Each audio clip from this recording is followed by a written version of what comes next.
this meeting to order. Welcome to meeting number 108 of the House of Commons Standing Committee on Government Operations and Estimates, fondly known as the mighty OGGO. Thank you to Northern Perspectives for that shout out as well for the mighty OGGO. Pursuant to Standing Order 1083C and the motion adopted by the committee on Monday, October 17th, 2022, the committee is meeting to consider matters related to the ArriveCAN application. As always, a reminder not to put earpieces next to the microphones as it causes feedback and potential injury to our very vital translation department. Thank you very much. Welcome back, Mr. Firth, to OGGO. Just quickly, colleagues, just to explain, Mr. Firth's lawyer, Mr. Brent Timmins, will be with us throughout the meeting with his client. He is not, Mr. Timmins, though, is not a witness, and thus he may not address the committee. The counsel may be on Zoom call with the witness, and they may speak directly to their clients, but not to the committee or committee members. I note for committee members that they should only question the witness and not speak or ask questions of the lawyer who is not appearing as a witness. Mr. Firth may from time to time refer to and talk to Mr. Timmins, in which case he will turn off his mic. If it is during one of your interventions, we will pause the clock for that moment. We will suspend for 10 minutes after the first two rounds to give Mr. Firth and Mr. Timmins, as well as members, a break. And then after that, it'll be every 2 rounds we will break for, or we'll suspend for 5 minutes. My intent, colleagues, is to have the clerk swear in Mr. Firth, if that is fine with everyone. I see that, Mr. Clerk. We'll go ahead. And then we'll have Mr. Firth for an opening 5 minutes. Yes, Mr. Firth, I just sent you an email. You have the choice of either a religious oath or a solemn affirmation. I'll perhaps give yourself and Mr. Timmins a second to see that email, but I can also walk you through that. So please do let me know if you prefer the oath or the solemn affirmation.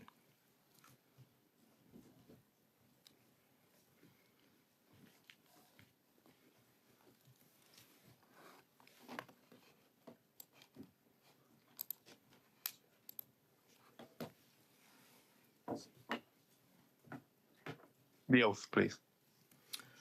Okay, in the case of the oath, I will read the following passage and you can respond.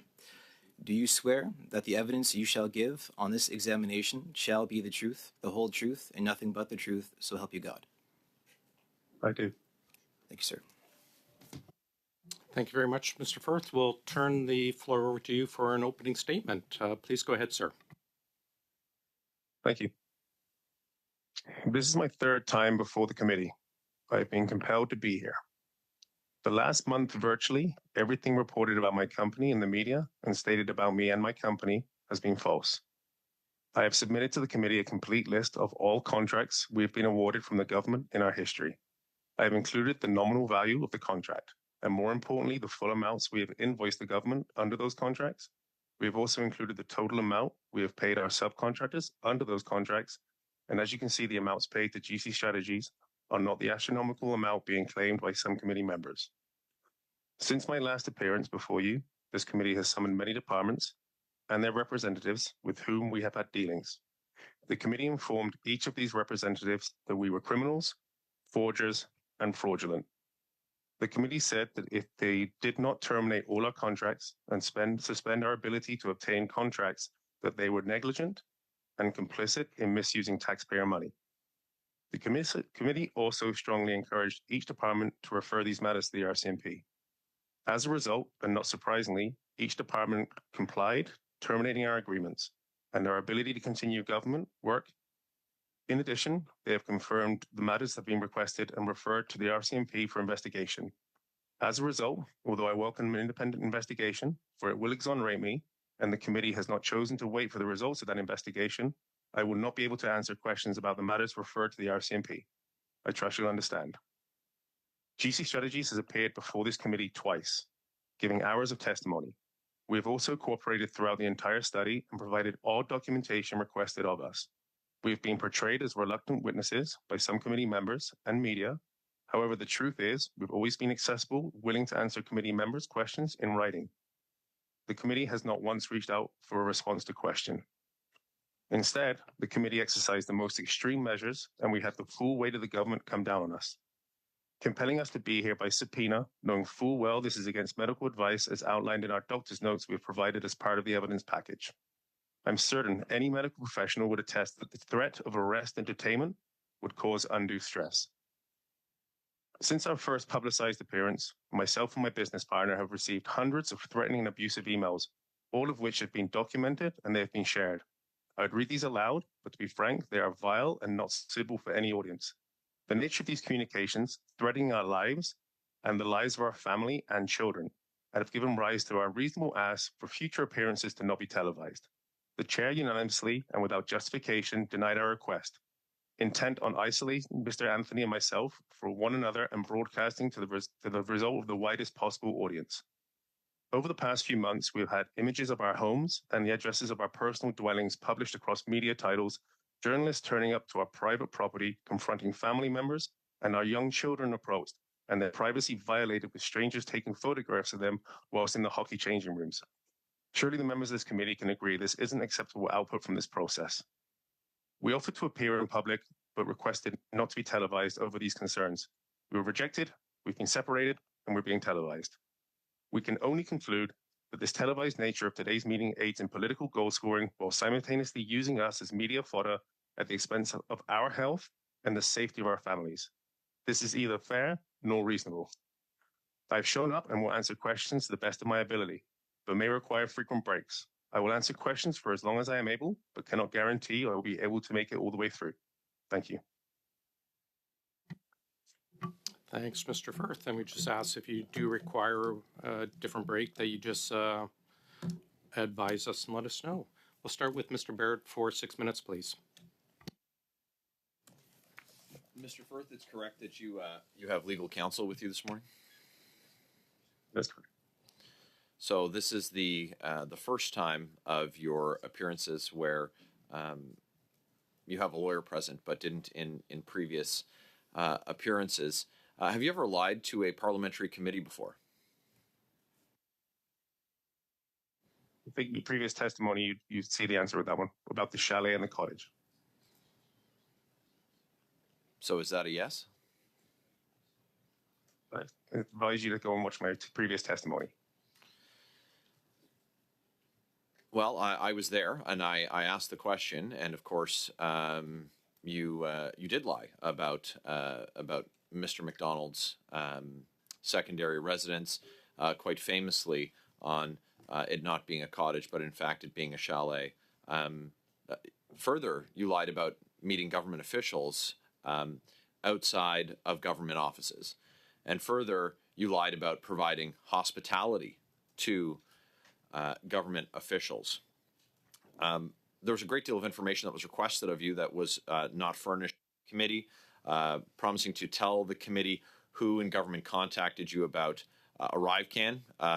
That information hasn't been provided to us. You didn't disclose meetings with government officials, and you failed to provide documentation that the committee has asked you for. Last week, government officials announced that files concerning GC Strategies' role and involvement in ArriveScam have been sent to the RCMP. Did the government make you aware of that? Yes or no, please? No, they have not. Has the RCMP contacted you about ArriveCan? No, they have not. So the RCMP has, further, they have not interviewed you? That is correct. Have you been contacted by the RCMP about any work relating to any companies or ventures that you're involved in and their work with the Government of Canada or government officials? No, I have not. Do you know if your partner, Darren Anthony, has been contacted by the RCMP to the same effect? I do know, and he has not. If requested by the RCMP, will GC Strategies files, computers, emails, cell phones, and any area where data is stored or devices that have been used to communicate with the Government of Canada as part of their investigation into the Arrive scam, will will you voluntarily submit that information to the RCMP? We will deal directly with the RCMP once they contact us. Sir, how much did you state in your previous appearance before this committee were you paid to work on ArriveCan? For the ArriveCan application build, which is what we gave our numbers to the committee for last year, we said it was approximately $11 million was the application build. Okay. The Auditor General, though you've said that all of the reporting about your company since your last appearance has been false, there's been heavy media reporting about the work of Canada's Auditor General. She detailed a different number. Is the information that the Auditor General has submitted incorrect? Yes, it is. We actually were asked by the Auditor General to give comment prior to the report being published, whether we could support the numbers that they were putting in there. And actually, if you remember from my last previous testimony when I was ridiculed and being called disingenuous for not having the true cost of ArriveCan, we discussed the fact that there were 3 COVID-19 pandemic contracts. There was not one that was solely set aside for ArriveCan. So I can understand why it was hard for the Auditor General, with her also indicating that some of the task authorizations for ArriveCan could have had resources doing no work. Since my testimony and how I got the numbers there, I painstakingly went through every single invoice, spoke to every consultant, and got an understanding of what their level of effort was for the ArriveCan application build. And my numbers were in line with what Mr. Utano testified last time. Okay. That's information that you ought to have had at your last appearance, but I'll take the Auditor General's word that the number was in excess of $19 million, which of course is not the number that you submitted to this committee. At your second appearance before this committee, you testified that you did not meet with government officials outside of government offices, and we now know that you did that on multiple occasions. Why did you lie to this committee? It was not a lie. I just was unaware. I hadn't checked all of my Outlook, but I can tell the committee today that I have met with officials outside of work.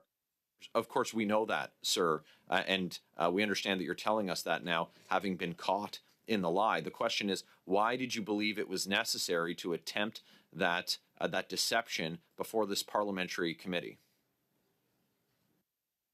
It wasn't a deception. I just wasn't informed of all the meetings that I had or had not had. I wouldn't have access to my Outlook. What are the names of all of the government officials that you have met with outside of government offices? I'm more than happy to provide that information in writing, but I'm not prepared to do that right now televised. Are you able to name a single? Well, sir, it's not your discretion which answers that you're able to provide in writing. I'm asking you a question. Are you refusing to answer the question? No, I gave you my answer. I'm not refusing to answer the question. I will give you the names. So what are the names, sir? What are the names, sir? That is, yeah, I have to interrupt. That is our time. Perhaps we can get back to it in the next round. Mr. Sousa, please. Thank you, Mr. Chair. Mr. Firth, before we begin, have you ever been approached separately by any individual members of this committee or any other committee besides the chair? No, I Have have people not. tried to reach out to you? Nobody from the committee has. Okay. And you've already indicated how much you've received for work you've done relative to the contracts with ArriveCan. How much was that? I gave over on October approximately $11 million worth of invoices. And how much commission was that? How much did you receive for your services? I know you have costs there, right? Yeah, this is the gross number. Would be approximately $2.5 million was gross. You mean net to you? Net to me. Great. Less expenses. That's exactly gross. Less expenses, less tax. I understand. In terms of politicians, has any elected officials ever approached you to negotiate a contract? No, we have not. Has any politicians or members of parliament in the past approached you to do a contract? No, sir. So your involvement, let's understand Cordell System for a sec. Explain to me that relationship and your involvement with that company. So we had no relationship at all with Cordell. We purchased them in 2015 in April, and subsequently took 3 to 4 months to do a name change for CRA and PSBC to absorb those corporate requirements. And Cordell had been a government contractor in the past? I believe so, yes. We've never worked with Cordell ever, especially not prior to April 2015. Is there involvement by you or GC Strategies prior to 2015? Have you been doing, how long have you been doing work for the government? I guess what I'm trying to get. How long have you been contracted? Okay. You besides GC Strategies? Since 2007 was when I first started being in the IT section, services to the government. And how much, do you recall how much you've received overall with the government of Canada, including those years? How many contracts, sorry? How much, So how many contracts, how much money you've made over that period of time?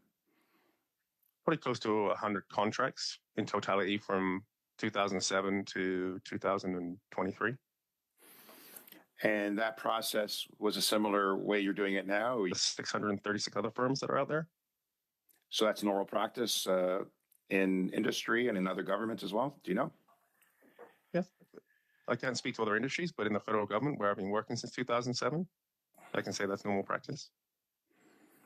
And in your deliberations in coming here today, I mean, it's seen as been very tough on your family and yourself. What is it that people are perceived that you're trying to hide something? What is it that is concerning you here? So it's actually just how this whole thing is being conducted. It's nothing about information and how it's being shared, or even asking the questions. I mean, anybody in our industry or anybody in the 5,000 IT staffing firms employing $81,000, contributing $10 billion to the economy, knows exactly what our staff and what our business model is. It's people that are misinformed and misled are the ones who are up in arms understanding this. There's a cost of doing business, and 636 other firms have the same business processes as we do. So when ArriveCan came to be, and the government was looking at trying to put this together, did you approach them, or did someone approach you? First time I knew that there was going to be a pandemic response contract, I was reached out to by PSPC. They were the ones informed me that there was going to be a contract issued to us. It was a pre-contract email saying, just so you know, GC Strategies is being selected for a contract award of $2.35 million. And who signed that email? Who did that come from? That came from Angela Durgan of PSPC. Prior to that, you had been dealing with Bottler AI and two founders of that company. And they're the ones that came to PSPC and came and complained about the processes of their contract, which there was no contract. Is that correct? Correct. And they issued concerns that there was privileged information, or I don't understand. Explain to me, what is Bottler AI's issue in regards to your engagement? Well, that's actually a good question. We're still unclear of what the misconduct and allegations are towards our company. My understanding is it's being referred to the RCMP. We have not been contacted. So unfortunately, I cannot give comment on what those allegations are because we're just not aware what they are. So you didn't have a contract and Bottler did not have a contract, but you were trying to promote Bottler in accessing opportunities with government situations. Is that correct? Yeah. We actually, even at one time, we were starting to try and get their own vehicle so the government could miss the middleman out and go direct to Bottler. How many people did Bottler employ at that point? They were a two-person company out of a penthouse.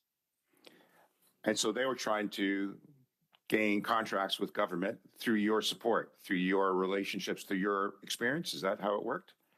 Yeah, we were offering free business development and sales leads to help them get contracts within the federal government. Yeah, that's our time, Mr. Sousa.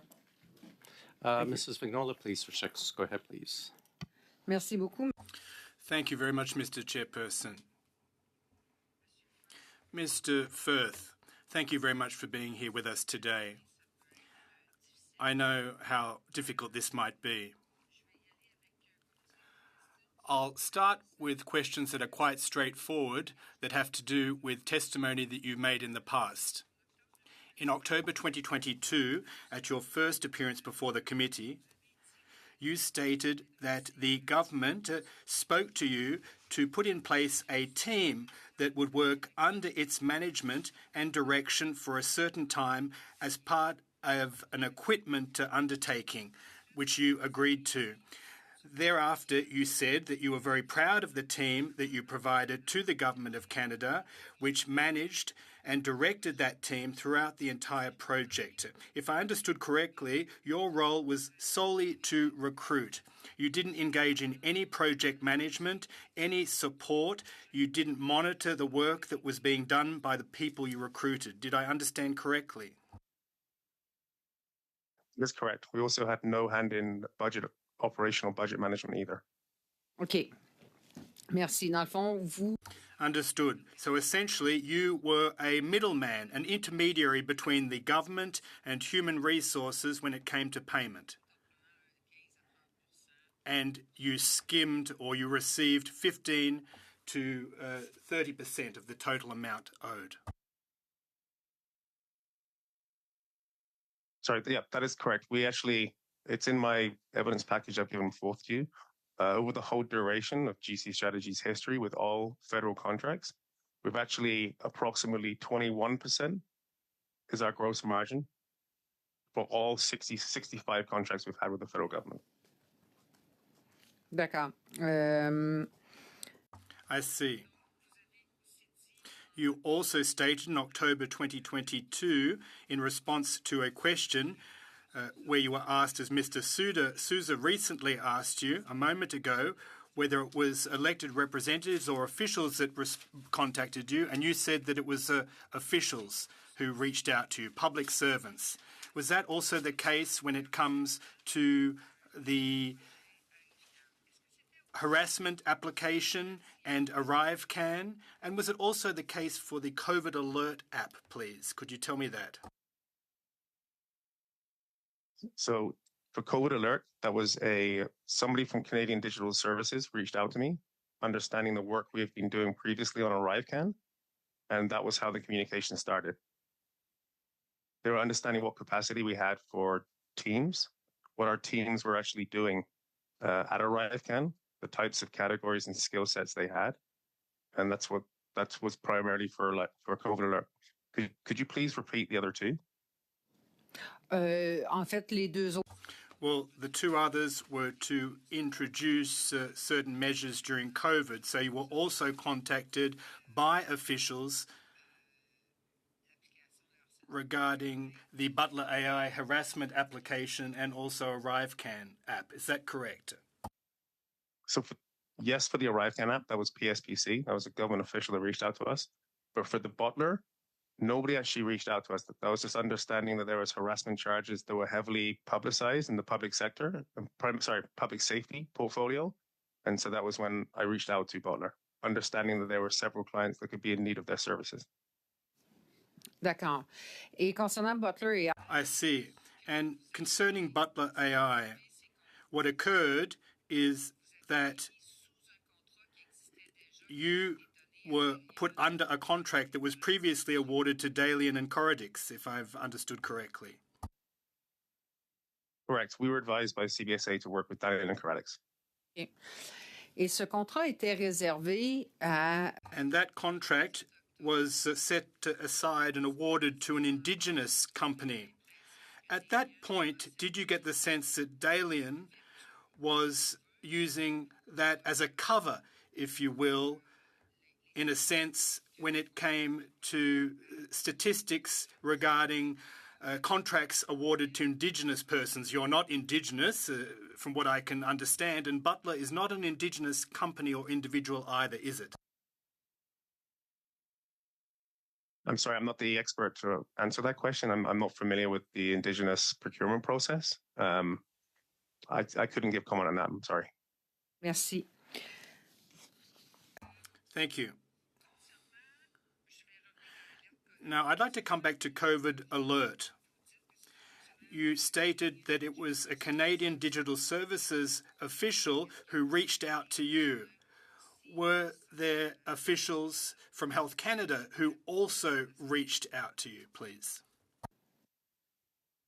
During the COVID alert inception of the contract, it was just purely Canadian Digital Services resources. D'accord. Merci beaucoup. I see. Thank you very much. I have about 30 seconds remaining. We received invoices, bank transfers from Dalian to GC Strategies. Now, I won't specify the amounts, if that's okay, but what I did observe was a transfer for Hoodsmith CBSA. Now, I tried to locate the company. I found another family by the same name. Could you please tell me what or who Hoodsmith CBSA is, please? In French, it's a different word, obviously, so that wouldn't make sense to you, perhaps. Brief answer, Mr. Firth. Hoodsmith is a person. It's not a company. It's an individual. Thank you very much. Mr. Backrack, please, for 6 minutes. Thank you very much, Mr. Chair. Mr. Firth, I think I'll start with some of your previous testimony before this committee. In your previous appearance, when you were asked about the ArriveCan situation and what it reveals about the government's contracting process, you said, "I don't think it reveals anything. The reality is that it would have been a perfect execution if the 4 deliverables had been done on time and been of the standard CBSA would have approved and paid. This was not a contracting issue." So since then, we have the Auditor General's scathing report. We have the Office of the Procurement Ombudsman, another scathing report looking at the contracting and procurement process. Do you still stand by that view that this was not a contracting issue, given all the irregularities that have been very well documented? Well, can you qualify exactly the previous testimony? Because that doesn't seem like something that resonated with what I was said. I don't think I blame the contracting for the ArriveCan. I think I explained the contracting, saying there were 3 sole source national security exemptions. Okay, well, you said this was not a contracting issue. I'm not sure what the context, that seems like it's out of context. If you could kindly give me the information prior to that. I think the question was about what the ArriveCan situation reveals about the government's contracting process. That's what you were asked about. And you said that you didn't think it revealed anything, that you felt like the problem was not a contracting issue, it was a performance issue. And I guess PSPC did follow all procurement processes in issuing those contracts for COVID pandemic response, or one of which being the ArriveCan app. Okay, so despite all of the findings that have been brought forth by the ombudsperson and the Auditor General, you still feel like this was a performance issue and not a contracting issue. But I'll move on. I think, Mr. Firth, you've portrayed the services that your company provides as one of IT recruitment, essentially assembling teams of IT professionals for the government. And yet there's evidence that actually what was happening was the opposite, that the government was finding IT professionals that could provide services and then directing them to work with you. Is that what has happened in the past, specifically with Mr. McDonald and other firms? No, I think you're referring to one specific component where the firm approached CBSA, and shortly thereafter, those names appeared on one of our contracts. Mm-hmm. That was, part of the government they have a process. They have a problem. They have to find a solution. And they either have to go to an RFP, which sometimes takes 3 to 6 months, or they look to use an existing vehicle. I can assume that maybe the opportunity was time sensitive, and using procurement processes, 3 to 6 months would have taken too long.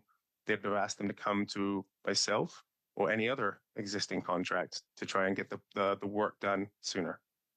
I guess the hard thing for me to understand is how the public gets value out of this, because essentially the government has identified a contractor that can do the work for them, but instead of simply setting up a contract with that company, they're suggesting that they work through your firm, which takes a commission, and so the actual contract ends up costing the Canadian taxpayer more than it would have if they had dealt with them individually. Is that a cost? That's a No, fair that's a fair, characterization. that's a fair characterization. And again, until the processes which have been in place since 2003 change, where the government can be a little more nimble and execute on directed contracts quicker, it's going to continue to happen. It's very frequent and commonplace where if an RFP if there is a solution that's needed quickly, then it's always the point of least resistance is to use an existing contract versus doing a new RFP. So there's a situation set up whereby you have this existing contract that's somewhat nebulous and can act as a container for a wide variety of services that the government goes out and identifies and then funnels them through your existing contracting framework.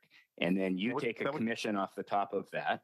And that would not be my contracts, because my contracts were very specific to pandemic response. So you couldn't have just used that as a generalized bucket. Those are the large contracts you hear, which are called omnibuses, which have 30 or 40 different categories on place. And those ones would be the catch-alls for the majority of the projects that go on within a department. Ours are very, very specific. Like, you have to always make sure that the requirement you're bringing up is in alignment with the original statement of work that came with those contracts. So if it falls outside of those parameters, I think Mr. McDonald kind of gave testimony to this, they're managers who often don't get funding or need funding for projects would put an ArriveCAN twist to it, or they'd put a pandemic twist to what they were doing. This is why, again, the Auditor General's report is inaccurate, because as she attested to in her report, there's actually, you can't get a true cost for ArriveCAN because there could be other projects or other resources associated with that cost. Does that make sense? Isn't that a problem, though, if the government auditor can't trace the money to establish whether the Canadian taxpayer got value for that money, and there's no transparency on which projects are actually being paid for under different contracts? Isn't that a problem? Like, it seems like that's one of the core problems that the Auditor General has highlighted in her report. Yes, that is a problem. Okay. How many projects have you worked directly with Mr. McDonald on over the years? I have had three contracts with the COVID pandemic response contracts. And how long have you known him? I think this was the subject of previous testimony, but just to refresh our memory. I think around 2010 was when we first met. And you've had 3 contracts since that time? Yep. How many times has Cordex and Dalian been a subcontractor on your contracts, or have you subcontracted to them? They have never subcontracted through my contracts. And I think through Dalian and Cordex, it'll be a handful of times. I don't have the exact number. Fewer than 10? More than 5? Fewer than 10. More than 5. Okay. Yep. Okay. Thank you, Mr. Backrack. We now have Mrs. Block for 5, please.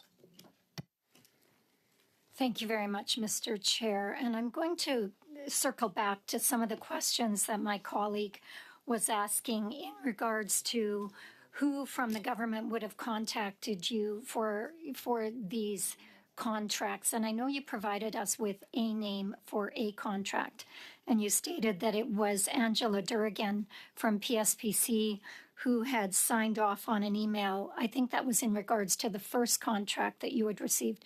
But in fact, you received 4 contracts for ArriveCAN, 3 which were non-competitive and 1 that was supposed to be competitive.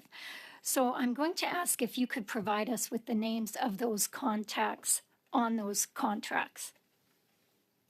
Absolutely. And again, thank you for the question, but they were never ArriveCAN contracts. They were all pandemic response contracts, and ArriveCAN was not solely used on just one contract alone. It was used across 2 of them. So they're pandemic response ones as opposed to 4 ArriveCAN contracts. Okay, well, I do understand that the national security exemption was put in place during the pandemic. And so can you provide us with the names of the contacts from the government when you were awarded the 4 contracts? So Angela Durgan was 3 of them. And I don't have the the full name for the 4th one, but I'm more than happy to share that with you after this. I would appreciate that, because this information was requested from you last October, and you promised to undertake to provide those names for us, and you didn't. So I'm a little bit leery. about that? No, I did provide those names as part of our evidence package. I gave all 3 emails. There were the contract awards, and all 3 of them showed Angela Durgan. The reason why the 4th one wasn't provided, because that was only asked for the COVID contracts, not for the 4th one. Okay, so we're going that to make information was provided. So we're going to make a distinction in regards to your contracts as to whether it was the pandemic, COVID, or ArriveCan. I got that. So you will National provide... security exemption. Yes, national security exemption, absolutely. So you have agreed to provide us with the name of the other individual that you were in contact with. Yes, I will. Thank you very much. The Auditor General, and I understand that you've testified here today that in her report she didn't provide accurate information, but she found that GC Strategies was involved in the development of a contract from the Government of Canada to your firm, valued at $25 million, that you received in May of 2022. Who did you communicate with from the Government of Canada while you were helping to create that criteria?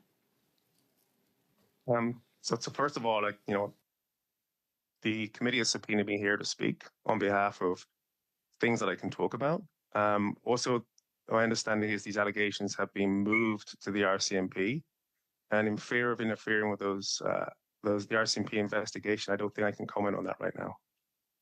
So the RCMP didn't comment. So it's my understanding from testimony just a few minutes ago that you have been contacted by the RCMP. You're not under investigation right now, but you know what the RCMP is investigating? I have the same information everybody else. I have what I'm watching on testimony. I'm seeing what committee members are putting on Twitter. So I'm assuming all of the ESBC's testimony said all the findings from the Auditor General's report has been sent through there. So again, with that being a broad stroke and with actually not getting disclosure like we asked for prior to being here, understanding what those documents and that information was, I cannot comment right now on that information. You're not going to let us know who it was you were meeting with as you were constructing a contract that you knew you would end up getting? Yeah, that's your words, not mine. I'm just saying right now, as a result of this being pushed to RCMP, with all efforts of the committee behind it, unfortunately, I cannot comment on an ongoing RCMP investigation. Okay, well, I guess what I would ask is this commonplace? We'll get away from the actual contract in question, but is this commonplace for IT firms, for consulting firms to sit at the table and help determine the criteria for a contract that they are going to actually be bidding on? I'm not sure if I can comment on that. I can't comment on what everybody. I don't do that personally. I can't comment on what every other of the 635 other firms do. Point of order, Chair. Yes, go ahead, sir. The witness is refusing to answer questions under the auspices of a hypothetical, according to him, and he is required to answer the questions put to him by this committee, unless I'm mistaken. And if I am mistaken, I just ask for you to correct my understanding. But the witness is required to provide this information, and his lawyer would be able to tell him that it wouldn't prejudice a police investigation. It's a fair point. We do require witnesses to answer questions. Actually, from looking at the item from swearing in witnesses refusal to answer questions, a failure to reply truthfully may give rise to a charge of contempt in the House. We will get to the next intervention, which is Ms. Atwin, and then we will have a chance with Mr. Deltel, but we will be having a break after the next round that perhaps Mr. Firth can confer with his lawyer, and we can get back to this issue. Ms. Atwin, go ahead, please. Thank you, Mr. Chair, and thank you, Mr. Firth, for being here.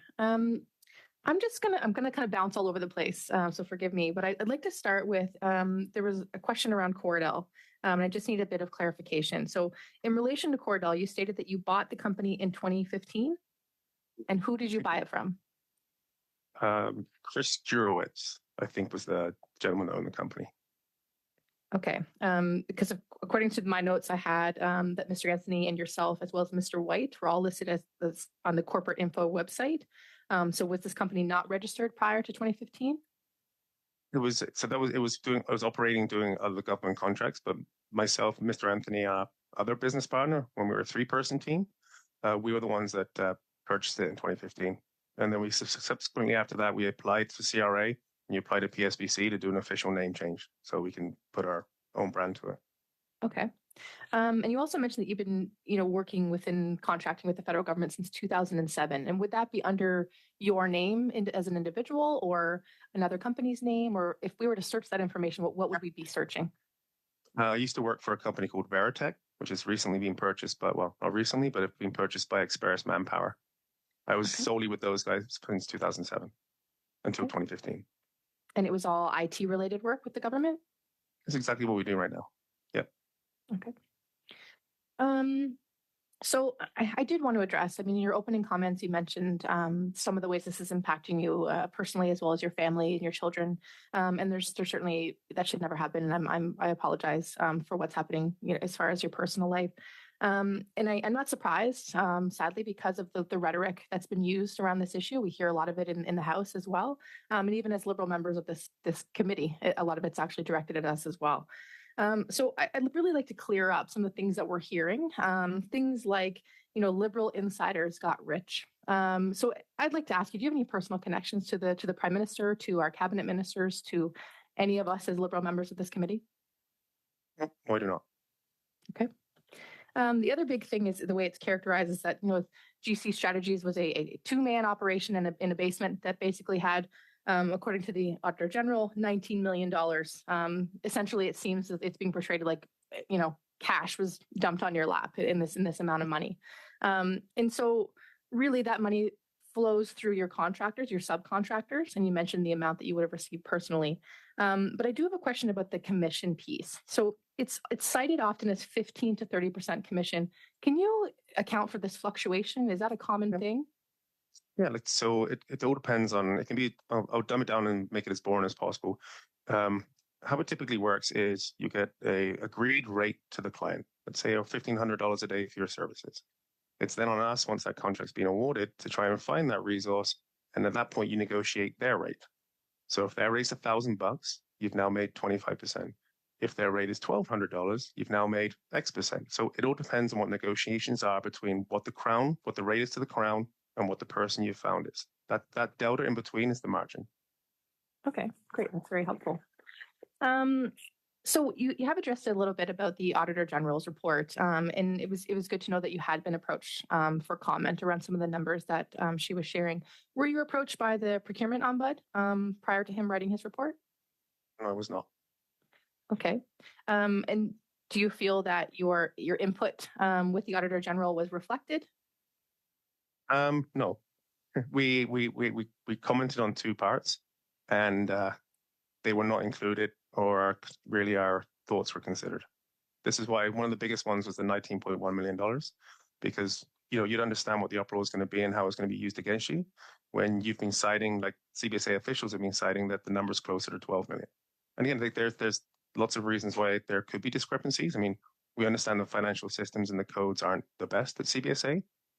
Furthermore, is the approximation and the valuation that was provided in the AG report was billing up until May 2023, whereas we previously gave numbers from the application build, which finished in July of 2022. So there's another year's worth of billing there, which may not even be an ArriveCAN. But again, no one knows if it's ArriveCAN or not because how things are tagged internally. Okay. And to the extent you're aware, can you describe how the government may have tracked your performance on ArriveCAN contracts? There's quarterly reviews, quarterly reports we have to send in the PSPC, which shows burn rates, which essentially means how much the resource is burning. Let's say a task authorization starts at $200,000. each month you have to say how much that resource has used up against that. So not really from a performance. That's more done, like I said, performance is done by an employee, but we track the finances typically with PSPC to understand, is a task authorization running out? Is a contract running out? Is there time to do renewals? So that's the extent of how we're monitored from the government organization. Everything else, like project management, budget, and everything, is taken care of by them. Thank you very much. That is our time, I'm afraid. Mrs. Vignola for 2.5, please. Merci. Thank you very much, Mr. Chairperson. Mr. Firth, earlier when we were talking about COVID alert, you stated that a government official reached out to you from Shared Services, Digital Services, Canada, who had heard about you. Did that government official tell you who referred him or her to you? No, he did not. It was more a case of, we understand the work you're doing on ArriveCan, and that's kind of how the introduction started. OK. Parce que... I see. Basically, COVID alert was being supervised by PHAC, the Public Health Agency of Canada, someone you know well and someone you had dealings with regarding COVID alert, was transferred to that department, who won a position in a competition, and that is why I asked the question about the referral. Thank you very much. Now, you also stated that the mistakes on the part of the Auditor General may have been due to the codes that CBSA uses that are not always so clear. In your opinion, when it comes to procurement and contracting, do they need to tidy up their house at the CBSA in order to clarify what those codes are, such that the transparent government, quote unquote, is truly transparent, and such that data is much more clear in the eyes of the public and also for the politicians sitting around this table? Yes, I agree, they need to do that. Donc, therefore, you have no particular input on this topic, even though you received, and you stated this yourself, well, you had to deal with the adverse effects and ramifications due to the fact that the codes are not clear enough, as you stated yourself. Yeah, so I don't have access to the codes. All I have access to is the reporting and the numbers that are completely contradictory to what I have. Again, I have the luxury of speaking to every one of the 100 consultants we put through during the pandemic to get a true understanding of their level of effort for what they were working on and what they were doing. So if you're coming in as an Auditor General, you would not have access to the detail that I currently have, but you'd have access to calculating task authorizations. And the truth being there as well, that not all task authorizations are fully utilized. So you may see one for $200,000, but only 120 was actually used on that task authorization. So this is, again, where these inflated numbers can come from, because there's just not the financial system in place that can do real-time health checks. Thank you very much. Mr. Bachrach, go ahead, please, sir. Thank you, Mr. Chair.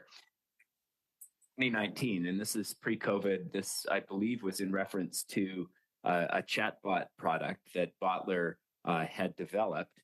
And there's some communication between Mr. McDonald and yourself. And I'll go back to your previous comments from the last round, where you said that the reason that the government might direct contractors to work through your standing contract with the government is because it's faster and more efficient than going through a procurement process, which could take several months. That's a fair characterization. I see you sort of nodding. Is that fair, Mr. Firth? Yeah, not just mine, or any existing contract. So here's a communique from Mr. McDonald, November 18th, 2019, and this is an email to you. And he says, look, Christian, I can't solicit this as a government department. And I know, I think there's an opportunity for you, GC Strategies, to partner with these guys, he means Bottler, and knowing what you can do in this town, I think you can turn this into an enterprise product. What did Mr. McDonald mean by, I can't solicit this as a government department? It sounds like it doesn't have to do with efficiency. It sounds like it has to do with working around some kind of rules that are in place to prevent him from going out there and handpicking contractors. Thank you for the question. And the truth is, I can't comment on what Mr. McDonald was writing or why he was writing those things. I'm sorry. At that point, I was not writing on behalf of Mr. McDonald, so I can't attest to what he meant by that. Like, I guess what it looks like to someone from on the outside is it looks like Mr. McDonald is doing your bidding and trying to set you up for turning this into an enterprise product. I assume because you would be able to charge a substantial commission if the product that Bottler had developed became an enterprise product. Like, do you agree that this is a wholly inappropriate role for someone high up in CBSA to be playing? Again, I can't speculate on what the intentions were with that email. I mean, everybody can interpret it how they want. I just can't speculate, and I don't really know the intent behind that email. I find that difficult to believe, Mr. Firth. Like, if you look, it's the truth. I cannot. I was not in Mr. McDonald's brain when he was writing that. I can't make assumptions on what the intentions were for that email. Thanks. That is our I'd be time. assuming. Yeah, that is our time. I'll leave it at that. Thanks, Mr. Chair. Thanks, Mr. Bachrach. Mr. Deltel, please go ahead for 5 minutes. Merci beaucoup, Monsieur le Président. Thank you very much, Mr. Chairperson. Now, obviously, we want to get to the bottom of what is the worst financial scandal of the history of the Government of Canada. This is a contract that was supposed to start at about $80,000, ended up in an orgy of spending of over $60 million, which is over 750 times more expensive than what was expected. This is not right. Canadians need to understand why there was this boondoggle that they're still paying for to date. We know that GC Strategies was threatened with arrest regarding testifying here, which attests the fact that there was no confidence in the fact that you may have refused to testify before this committee, but I'm afraid you have under the obligation to do so. Mr. Chairperson, this is not the first time that Mr. Firth is testifying. There were two previous testimonies. First, regarding the testimony, your previous testimony, did you lie, yes or no, in your previous evidence?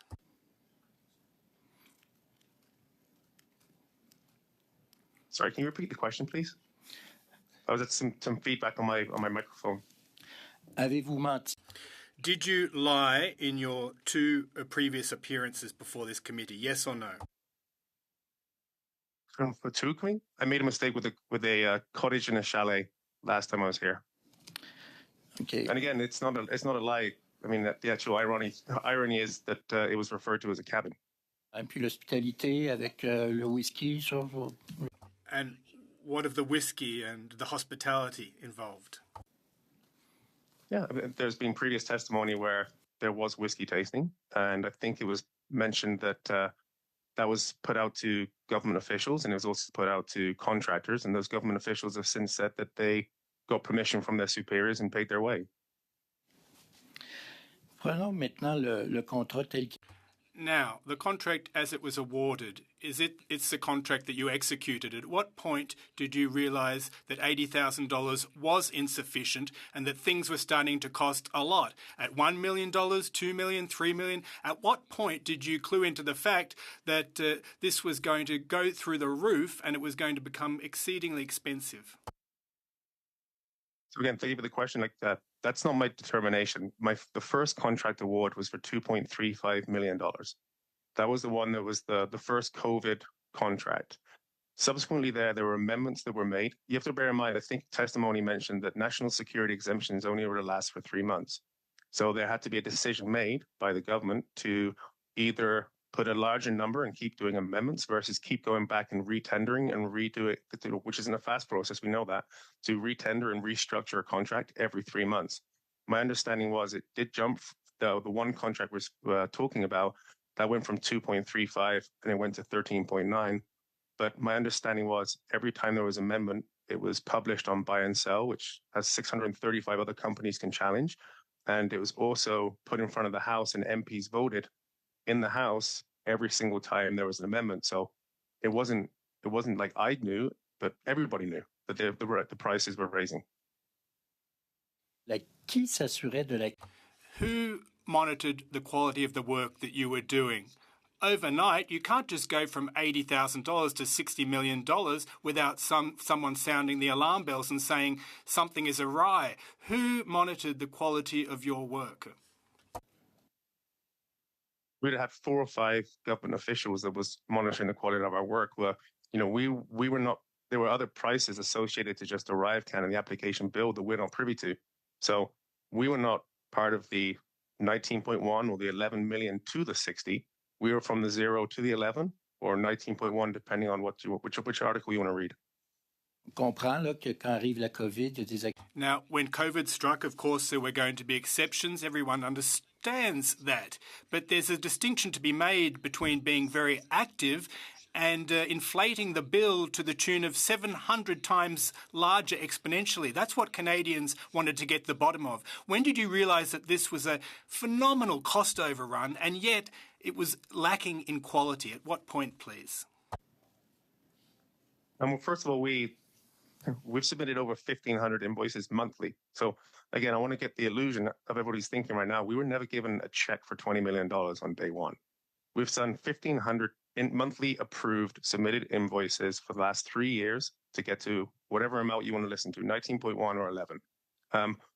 We were not responsible for alerting any alarm bells.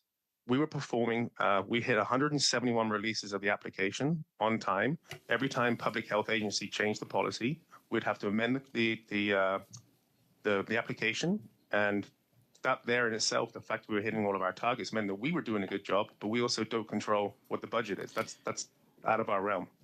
Vous faisiez, ouais, je prends votre propos. Our time. Mr. Jouari, go ahead, please. Thank you, Mr. Chair. And Mr. Furtz, I'd like to focus on 3 areas, and I only have 5 minutes. Number one, in your testimony, you referred to 3 companies. One, Vertec, and I would ask you to give us the proper spelling of that, which you were an employee between 2007 to 2015. Then I understood that there was a company named Glorex, which there had 3 partners, and then in 2015, 2 of you bought this company, which then applied for a name change and CRA, et cetera. It became GC Strategy. So are you telling me, or is my understanding of the fact that you were employee at Vertec and you also had a company, were part of a 3-man show during that period? No, from 2007 till March 2015, I was an employee of Veritech, which is VERITAAQ. I was there for 8 years. Okay. Then myself and my 2 business partners, we approached a company called Cordeal, who had previously been working independently from us. And when we purchased them in April and subsequently did the name changes and everything else to rebrand. Okay. So in your due diligence, in buying that company, did you look into any type of connections that they had with the government and or any contracts that they had worked in the past and projected contracts that they had in the future? So we went back 5 years and so we saw the contracts they previously had with PSPC. And then I think when we purchased them, they only had 1 contract outstanding with Natural Resources Canada.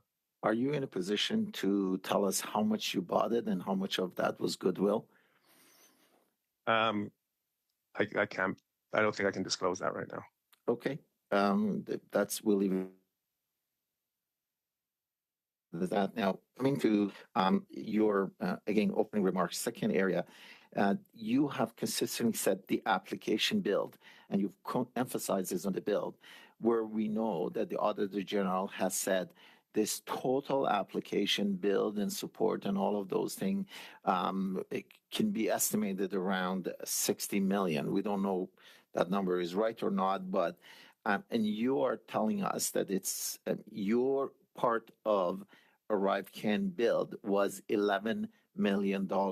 Can you clarify the difference when you specifically were to use Arrive can build GC strategy and the big picture of what has mushroomed into, or potentially has mushroomed into, about $60 million? Yeah, but there again, we were only servicing the build. So when you look at call centers, I think Service Canada had $7 or $8 million for a call center. There was cloud services with AWS and Microsoft. There was other components like cybersecurity. There was data management. There was, I think there was a component for character recognition. There were things that we weren't involved in. We had a core team that was responsible for developing the app on the web, Android and iOS. Okay, Anything, perfect. and no back-end components. So you're in a position of those invoices. You haven't been asked to provide those invoices. Good of you that you've gone through and you've got understanding. And you are claiming that it was roughly about $1 million, and you're saying net, shown a net income of $2.5 million off of that 11. Am I right? Approximately $2.5 million. Yeah. Okay. So with about 1 minute and 10 seconds, I'd like to go back to another comment that you made, and that's the third area. You talked about the rate to the crown. Okay. And the rate to the crown, how is that rate determined? Is it determined by you, or is it determined by the crown? It's a combination. So when you submit the RFP, if there's multiple options, then there will be what they call a median band, where they'll take all of the bids and they'll understand what the median price are between $1,500 to $1,200. Then it'll be around $1,350 is what they'll say is the fair price for the crown. That's what they've determined it to be. Okay, so crown determines the crown rate based on a methodology, correct? Now, correct. When you go and bid, you bid on that crown rate. It's not that you set the crown rate or any of the 636 cents the crown rate, correct? It's off market rate. Okay, so what that means is this is essentially why I guess this process was put in place in 2003 to the private sector, is to be competitive and keep the prices down for the crown. You need to have 636 people bidding on something every time. Fair enough. So the rate is set up by the crown based on a market rate. And then you will basically go back and try to negotiate with resources. And whatever margin is left is yours. It's not that you are increasing the crown rate, established rate, correct? Yeah. Once the rate is determined, the crown, it's up to us to negotiate the resource. And Okay, the I delta will between come is the back margin. to you again on that because I'm out of time. Thank you very much, Mr. Jouari. It's 12:06. We will suspend for 10 minutes and start round 3 at 12:16 on the dot. We're suspended.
Mr. Genuis for 5 minutes, please. Go ahead, sir. Thank you, Chair. Mr. Firth, this is a sad example of corruption and potential criminality, but it also exposes incredible waste within this government, especially in the area of procurement and contracts to well-connected consultants for, in many cases, no discernible work. So I want to try, in my round of questions, to follow the money that was spent. The Auditor General's report estimates $59.5 million spent on the app, and further that your company received directly $19.1 million of that money, even though by your own admission, all that you did was recruitment of other individuals and companies. That's an incredible sum for quote-unquote recruitment. But you told the committee that the Auditor General's information is not correct. You dispute the $19.1 million figure. You say it was only $11 million. Is that correct? The application build, that's correct. Okay, so what happened to the missing $8.1 million? What do you think accounts for the discrepancy? Well, so you'll see in my evidence package, we've actually invoiced CBSA in 3 years close to $22 million, approximately.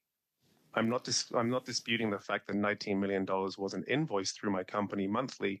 I'm disputing that $19.1 million is completely attributed towards the ArriveCAN application build.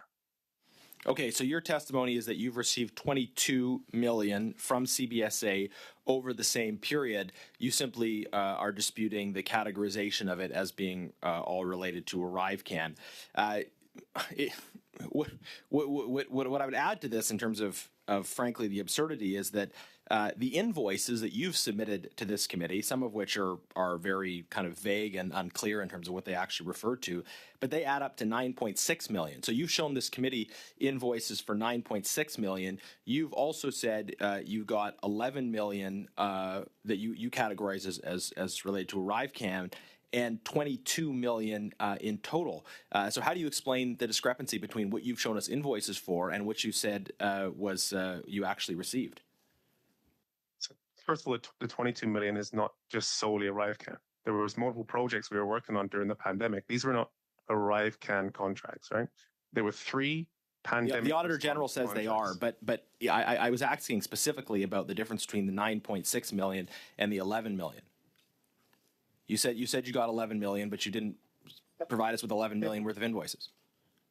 We sent hundreds of pages of documents over. I can follow up and make sure that those ones would result to $11 million.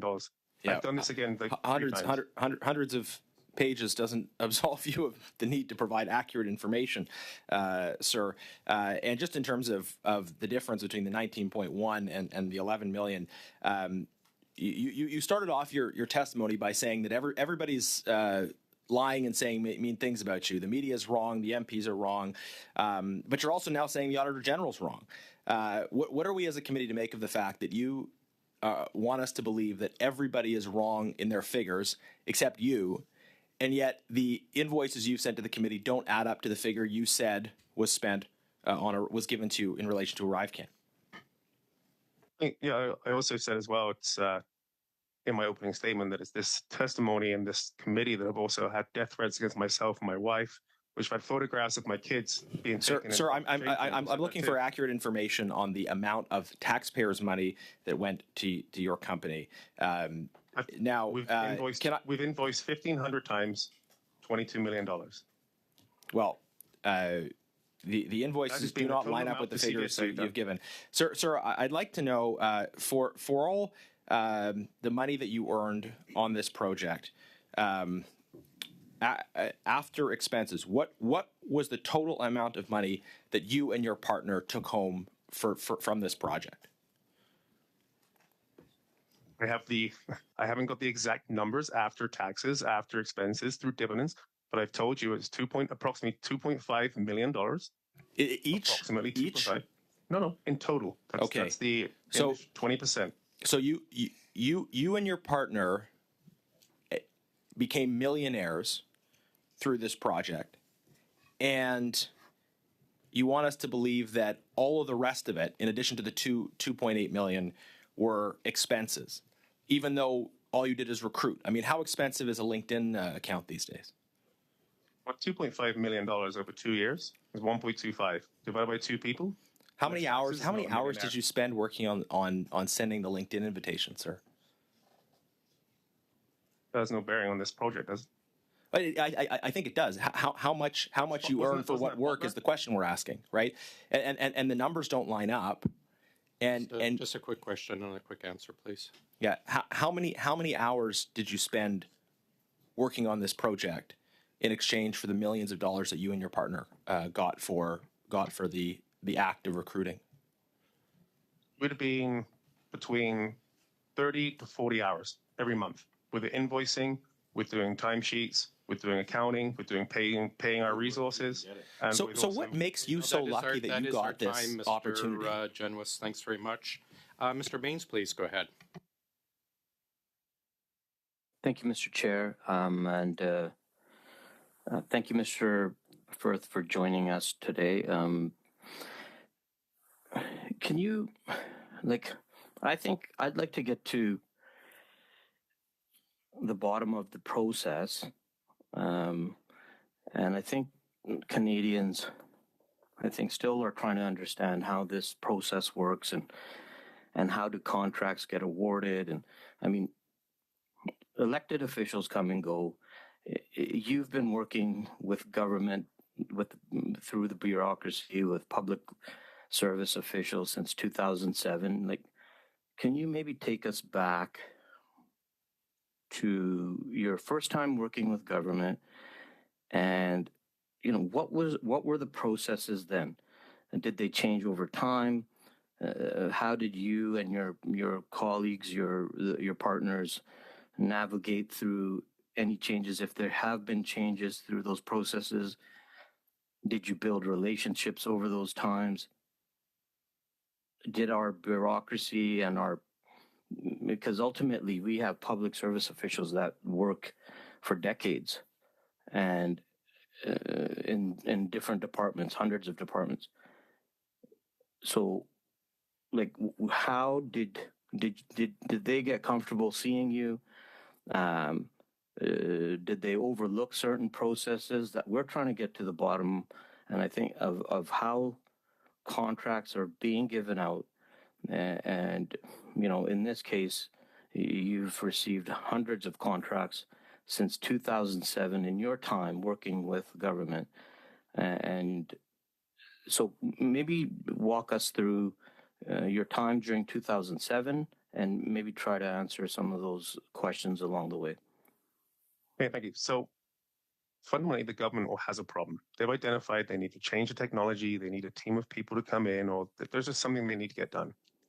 At that point, they determine they need to put an RFP in place. So they'll work together on putting requirements together. They'll put everything they need, a statement of work, and so forth. At that point, it goes on to a public tender, onto a buy and sell, and there are companies who are invited. At that point, you then just decide whether you're going to bid on the opportunity or you're not. If you are, you then look at the requirements, you then go find the people, you then make sure that they are security cleared, and they're going to be the ones who are actually going to be the ones doing the work, should you win the contract. If you're successful, at that point, there's task authorizations that go against that contract, which is for individual pieces of work that go against that contract. A task authorization typically has a small statement of work. It'll have its tasks, it will have its deliverables, and the number of resources and types of resources that it wants. At that point, you would then respond to task authorizations. Bear in mind, it is one business at that point because you already have the contract. You would then submit the task authorizations that go through due process, that be evaluated by the department, and that's how you typically would get one or a number of resources in to do the work. So this is 2007, exact same process? Same process. It hasn't changed? Has not changed. So is there a failure in with our officials going through the correct processes? So you over time ultimately became someone who's mastered the process of how to get these contracts? Is that maybe, or is it just you know how to follow those guidelines? If you look at some of the issues that have arisen here, And you're saying that this is the process where recruitment is the norm, and you're bringing on people to complete these tasks. Like this process hasn't changed since 2007. That's Correct. And yeah, and saying we're lucky to be what makes us so lucky is it's just we've just determined to be a two-person company that's figured out how to do what 10 people do, or 20 people do, or 30 people. The same. Everybody has the same tasks. If you're an owner or an employee of an IT staffing firm, you just have to follow the process that's been put out by PSPC. It's kind of black and white. Okay, and then fast forward to your time.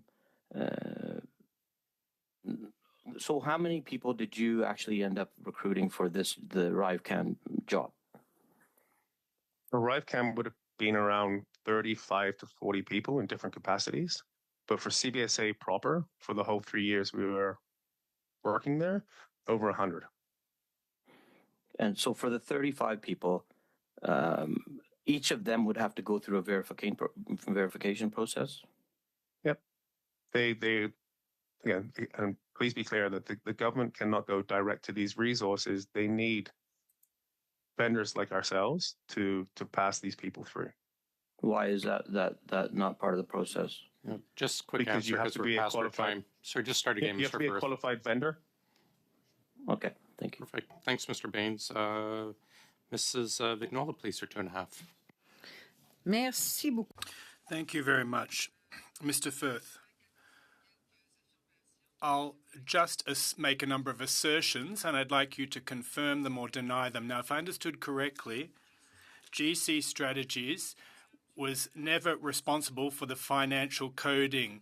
It's the contract authority, i.e. CBSA, that was responsible for financial coding that was required under the Auditor General's analysis. Is that correct?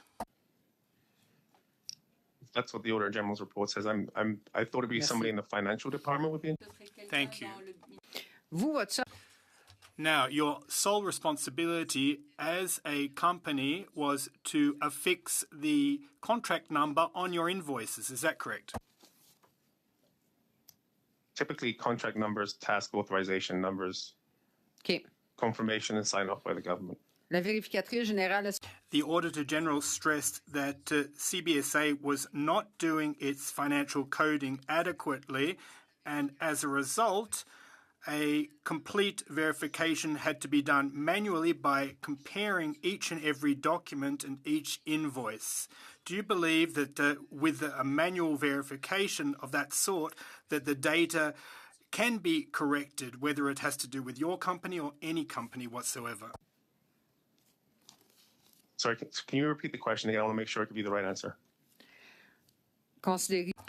Do you believe that once a manual verification of the financial coding will be conducted by the Auditor General, will that correct the data that was released a couple of weeks ago, both in your case and for other companies?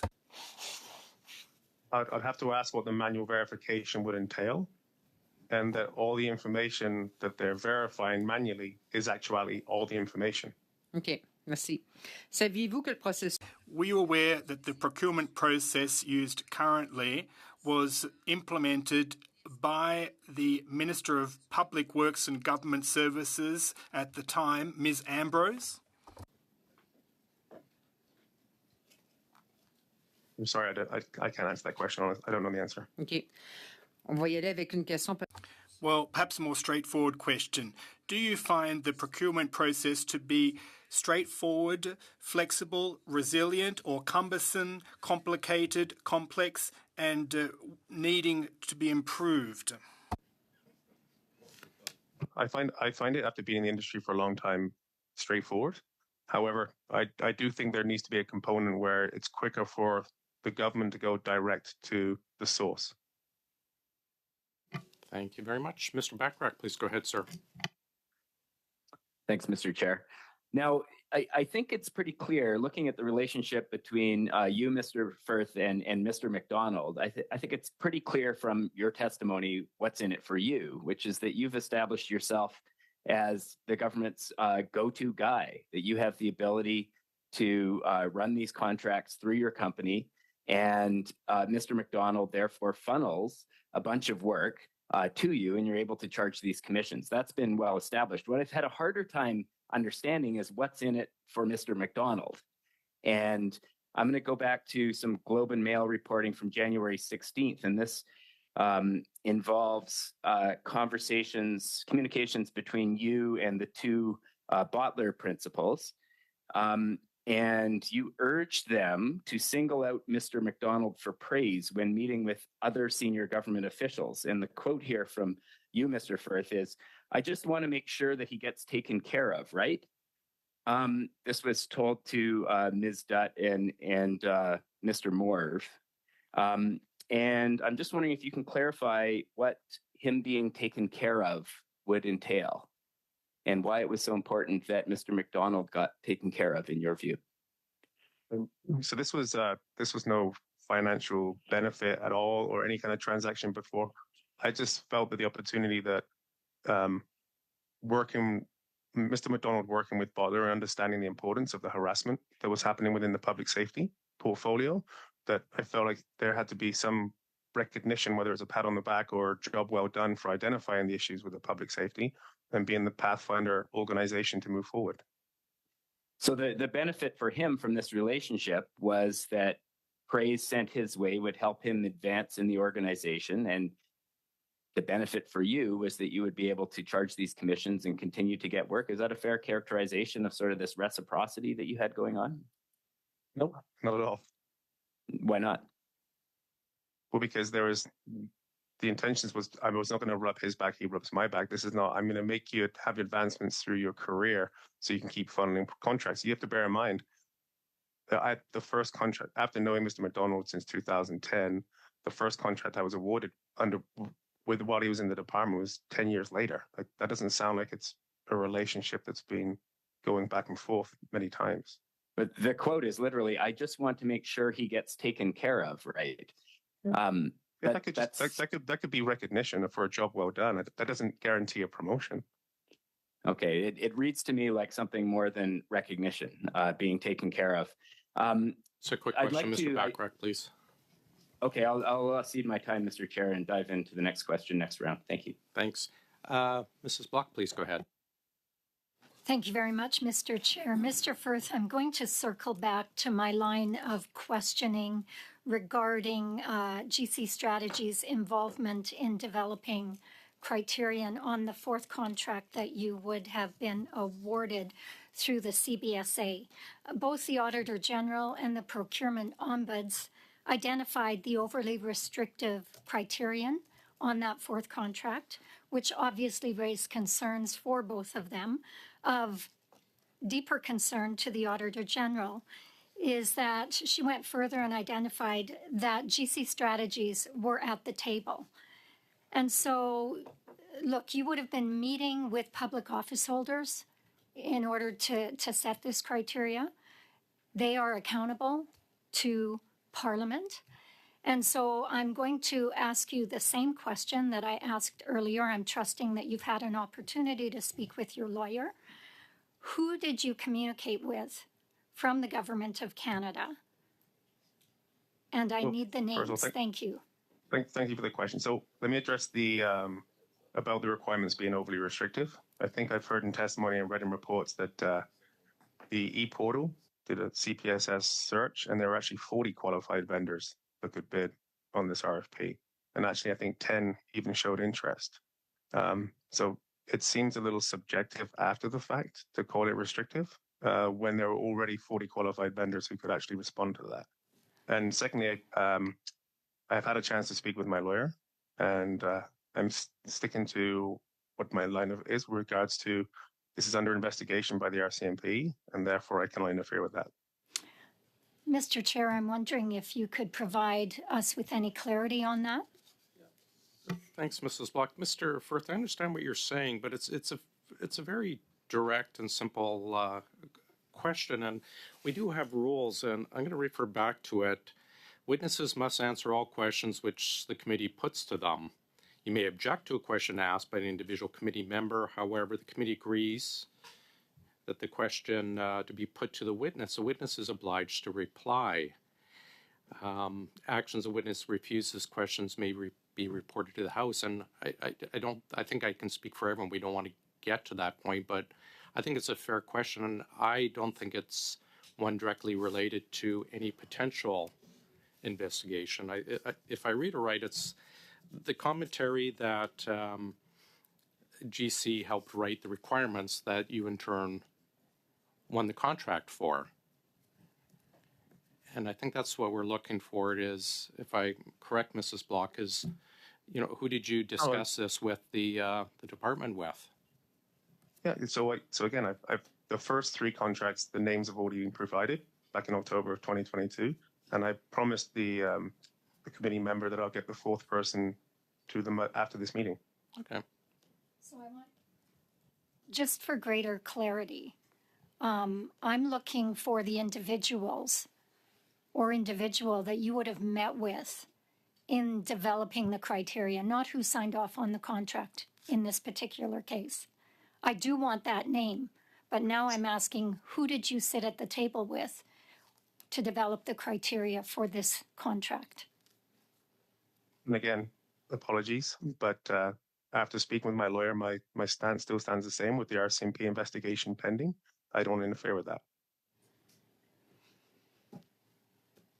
Well, Mr. Chair, I'm not sure where we go with that, but I'm sure we'll discuss that in due time. I'm going to then turn some of my questions to a slide deck for a possible app in March 2020 that you were asked to create. It's my understanding that this deck was presented to Mindone, who is a key government official that was involved in ArriveCAN, and that particular app had a Distill mobile logo. If that is correct, who asked you to provide the deck?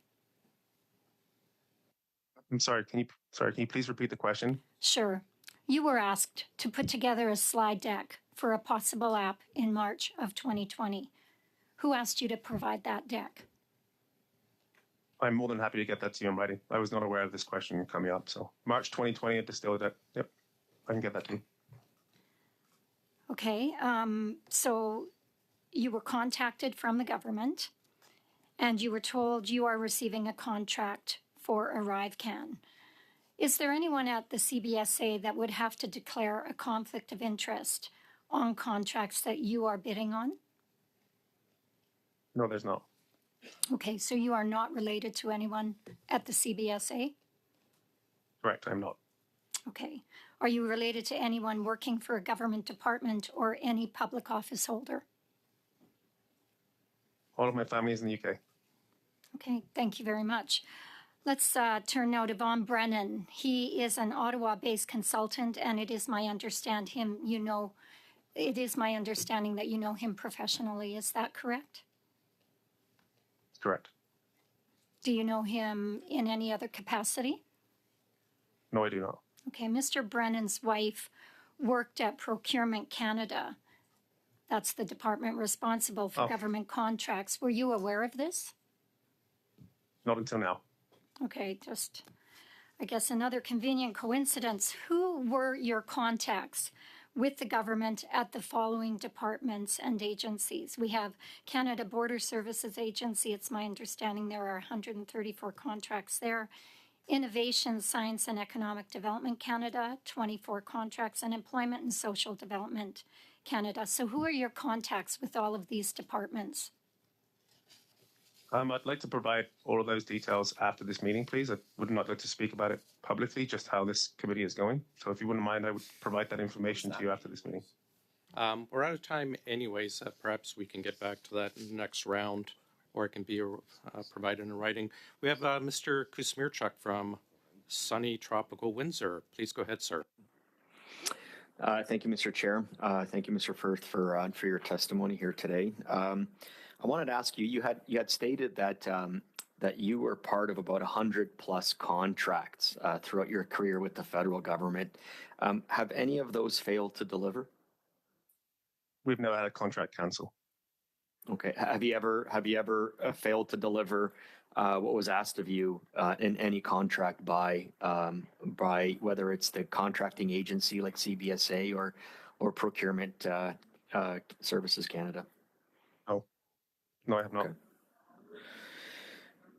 Going back to picking up a question that my colleague had just asked regarding the mandatory criteria, the Auditor General report and the Procurement Ombudsman basically concluded that this is a documentation issue.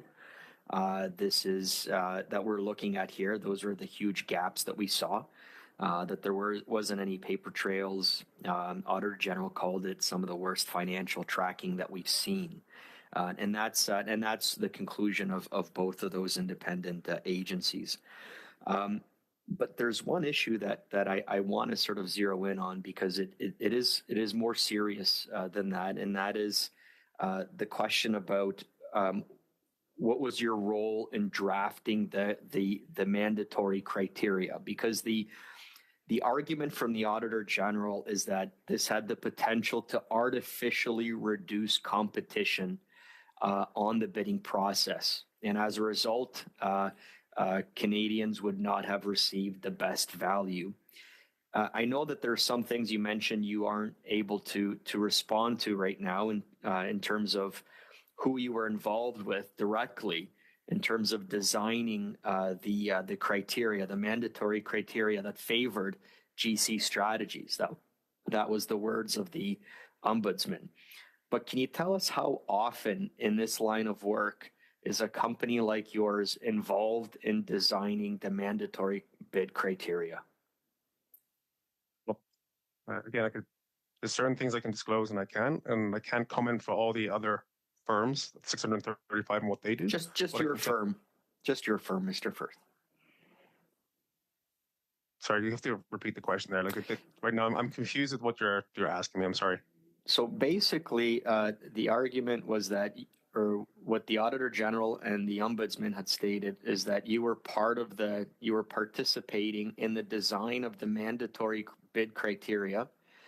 And the argument is that this would have favored GC strategies. And I wanted to ask, how often are you a participant? Do you participate in the design of mandatory bid criteria?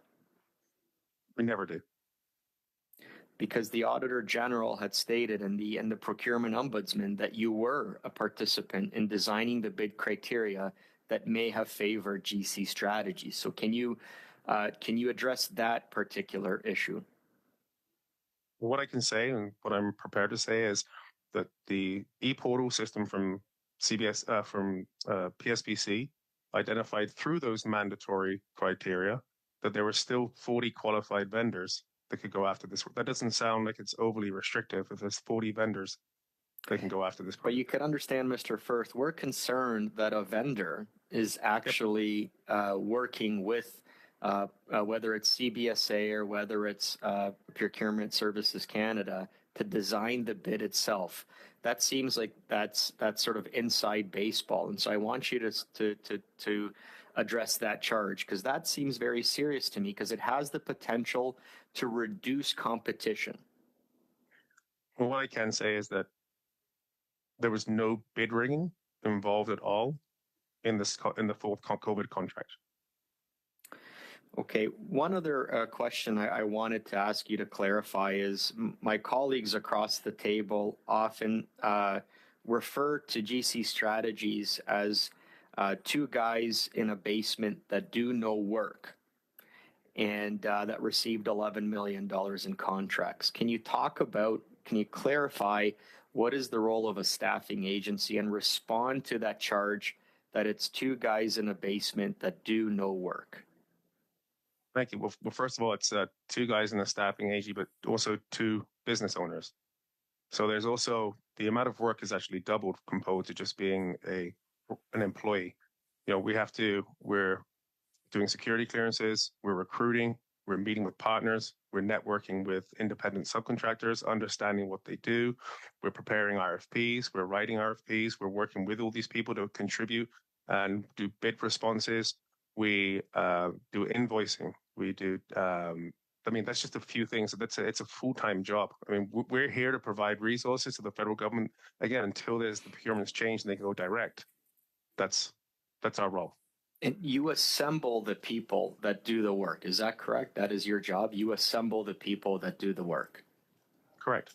That can be staff augmentation, where it's one person for a project, or it can be a requirement for a team of resources.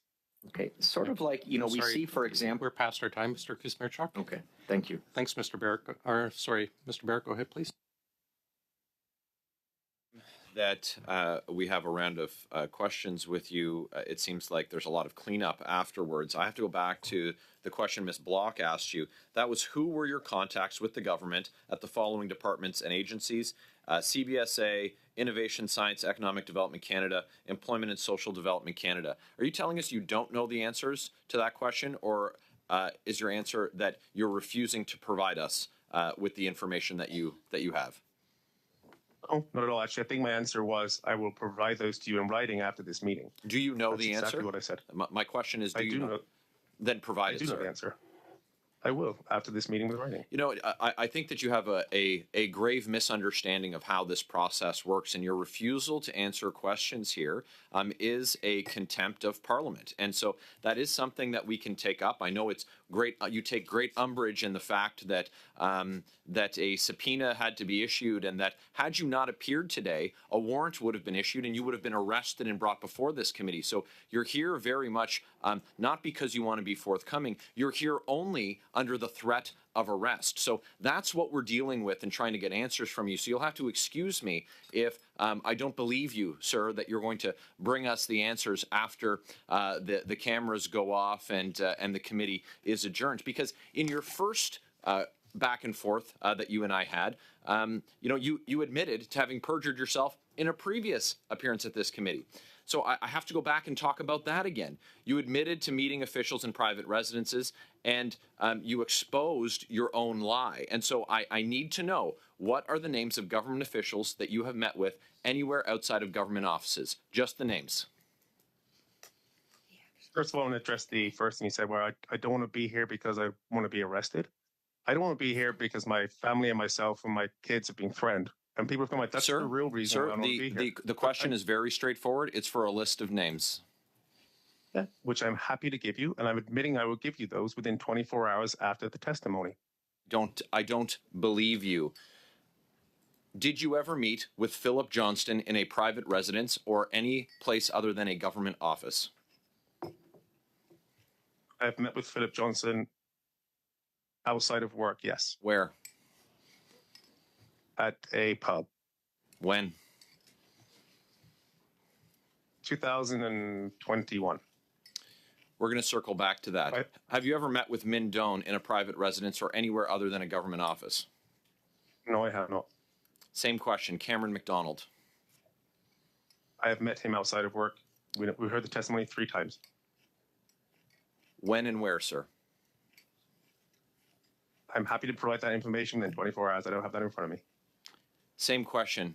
Antonio Utano. Yes, I have. When and where? Again, I will get you that information. Kelly Belanger. I have never met with Kelly Belanger outside of work. Mark Briard. Yes, I've met with Mark Briard outside of work. When and where? I'll get you that information. So this is interesting, and so again, you'll have to excuse my my unwillingness to take at face value that you're going to provide us information after, because I asked you these questions when you appeared before this committee before, and you said that you hadn't met with officials, government officials outside of government offices. That, sir, and you can check with your lawyer or with a dictionary, is a lie. It's perjury. At your first appearance before this committee, you testified that you did not know and were not privy to any hospitality being given to anyone who worked for the government of Canada. Is that true, or is that a lie? I'm answering your question. I've just given you the names of all the people, and I've agreed that I've actually taken these people. We've been outside of work. The question, sir, is on hospitality. You had said previously that you weren't privy to information on whether that had happened. And it seems like that's a lie. No, I'm just telling you I'm privy now to information that happened, and I've agreed that those people I've met outside of work. So, well, you're agreeing now. You disagreed before. Sir, both in documents and testimony, we now know that you, sir, in fact provided hospitality to Government of Canada officials on multiple occasions. And you lied about it. You lied about it, but you lied about it to the committee. If you're content that everything was well within the bounds, if you've acted above board, my question to you, sir, is why is it every time you come to this committee do you lie to parliamentarians and you lie to Canadians? I'm telling the truth. I have met with all of those people outside of work in a hospitality manner. Thank you, Mr. Barrett. Mr. Sousa, please. Chair, just a point of order. There were a number of instances, obviously, during Mr. Barrett's questions in which the witness point blank refused to answer questions. I wonder if you, as chair, can, on behalf of the committee, direct the witness to provide answers to the questions that were asked. And Mr. Firth, I think there was a couple you said that you had but would not provide at this time, but we're going to wait till later to provide for us. That was just the information for the resources of the people, Canadian officials for those certain departments. I'm providing those within 24 hours. The contacts, yes. Like I'm not saying no to any of these questions. I'm just saying I will provide them after. Do you have? But I guess the question is, do you have that information now with you? I don't have the information with me right now. That's part of the reason why I'm asking for 24 hours to collect it. Okay. Yeah, just bear with us. That is not what the witness said. The witness said, in fact, that with the way the meeting is going, he wasn't prepared to provide them in public. Yeah. So, Mr. Firth, Mr. Firth, that is, I heard as chair, I have the information, but I'm not going to provide it right now. I'll provide it later in writing, which is different than I don't have the information now. I think you need to be very, very clear with your answers. I will be very clear. I don't have this information available to me now. I'll provide it later, or I'm not willing to provide it at this time. Thank you, Chair. I'll clarify. I have the information, not with me at the present, and I will provide it within 24 hours when I need to collect it. Okay, thanks, Mr. Firth. I realize it's difficult, but I just ask you please take the time to clarify these things carefully. Mr. Sousa, go ahead, please. Thank you, Chair. Mr. Firth, are you aware of cases of bid rigging in the past? Why not? In 2009, there was charges of bid rigging between some firms in Ottawa. Was Veritech one of them?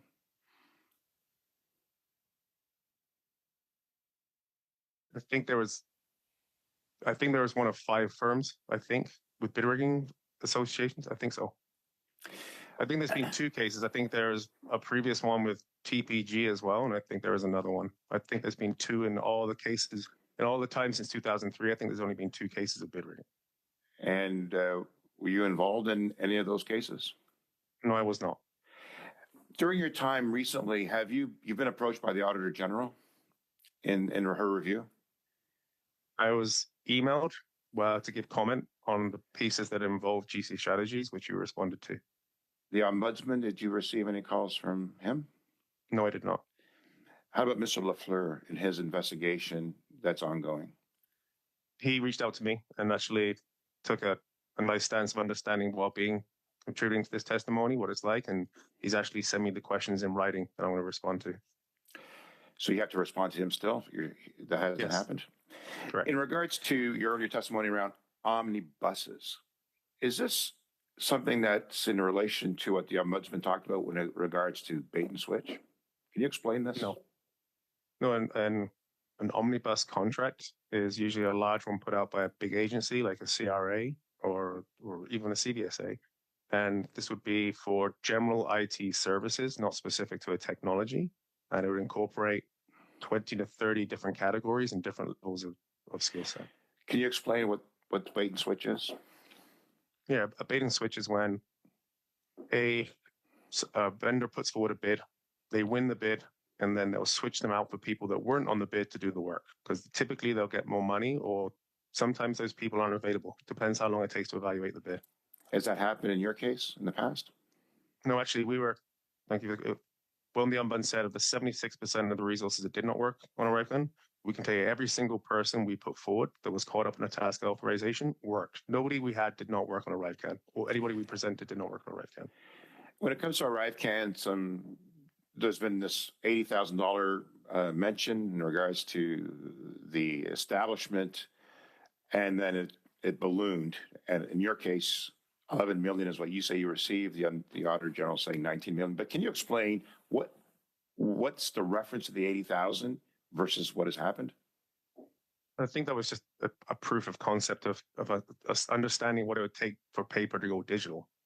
So then it turned into a project. Then all of a sudden it ballooned into PHAC having all these agency requests and policy changes and subsequent amendments after that. So could ArriveCAN ever be produced to the extent that it has been for $80,000? No, not at all. It's okay. You're integrating with backend systems. You're dealing with like mainframes. You're using like just alone in what AWS charges for cloud services. That wouldn't even cover a month. Understood. Mr. McDonald called you to contact Bottler. So Mr. McDonald had a relationship with Bottler before you. Is that correct? No, again, he didn't call me to reach out to Bottler. I was made aware of the situation that the public safety portfolio was having, and at that point, I reached out to Bottler through a LinkedIn communication. I understand. All right, and then that's when you then went back to McDonald?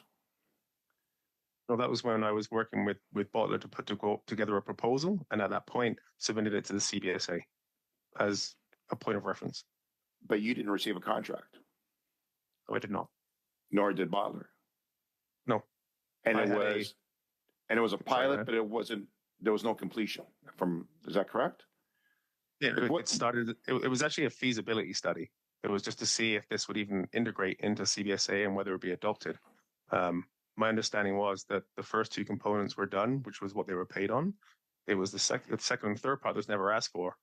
So who paid them though? You didn't pay them. I paid them. Who paid you? Corradix and Dalian paid me. So they got the margin. I had zero margin on this. I made $0 off Bottler for 2 years.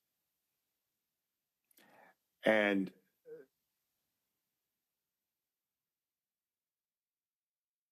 so Dalian got a contract with the government relative to the work being done by Bottler on this feasibility study. Correct? And I think my internet's unstable. I apologize. So I wanted to understand. Sorry, Mr. Sousa, we're out of time. Can you just finish up with a question for Mr. Firth? How did Dalian get the contract? They were advised by the CBSA that there be a task authorization authored to do the Bottler work from CBSA. They had an existing contract in place and asked if Bottler would work with them for that. Thank you. Thanks very much. Mrs. Vignola, please, for 2.5. Merci beaucoup. Thank you very much, Mr. Chairperson. Mr. Firth, is GC Strategies the only company that you own currently?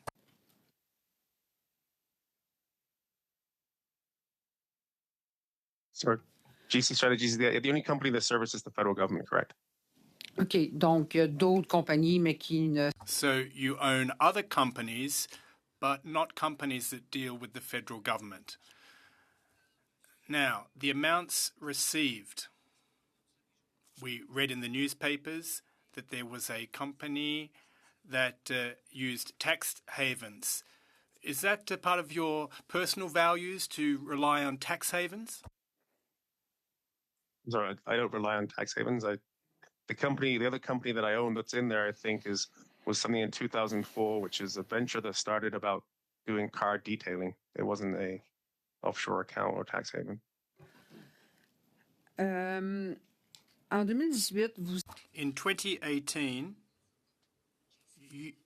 GC Strategies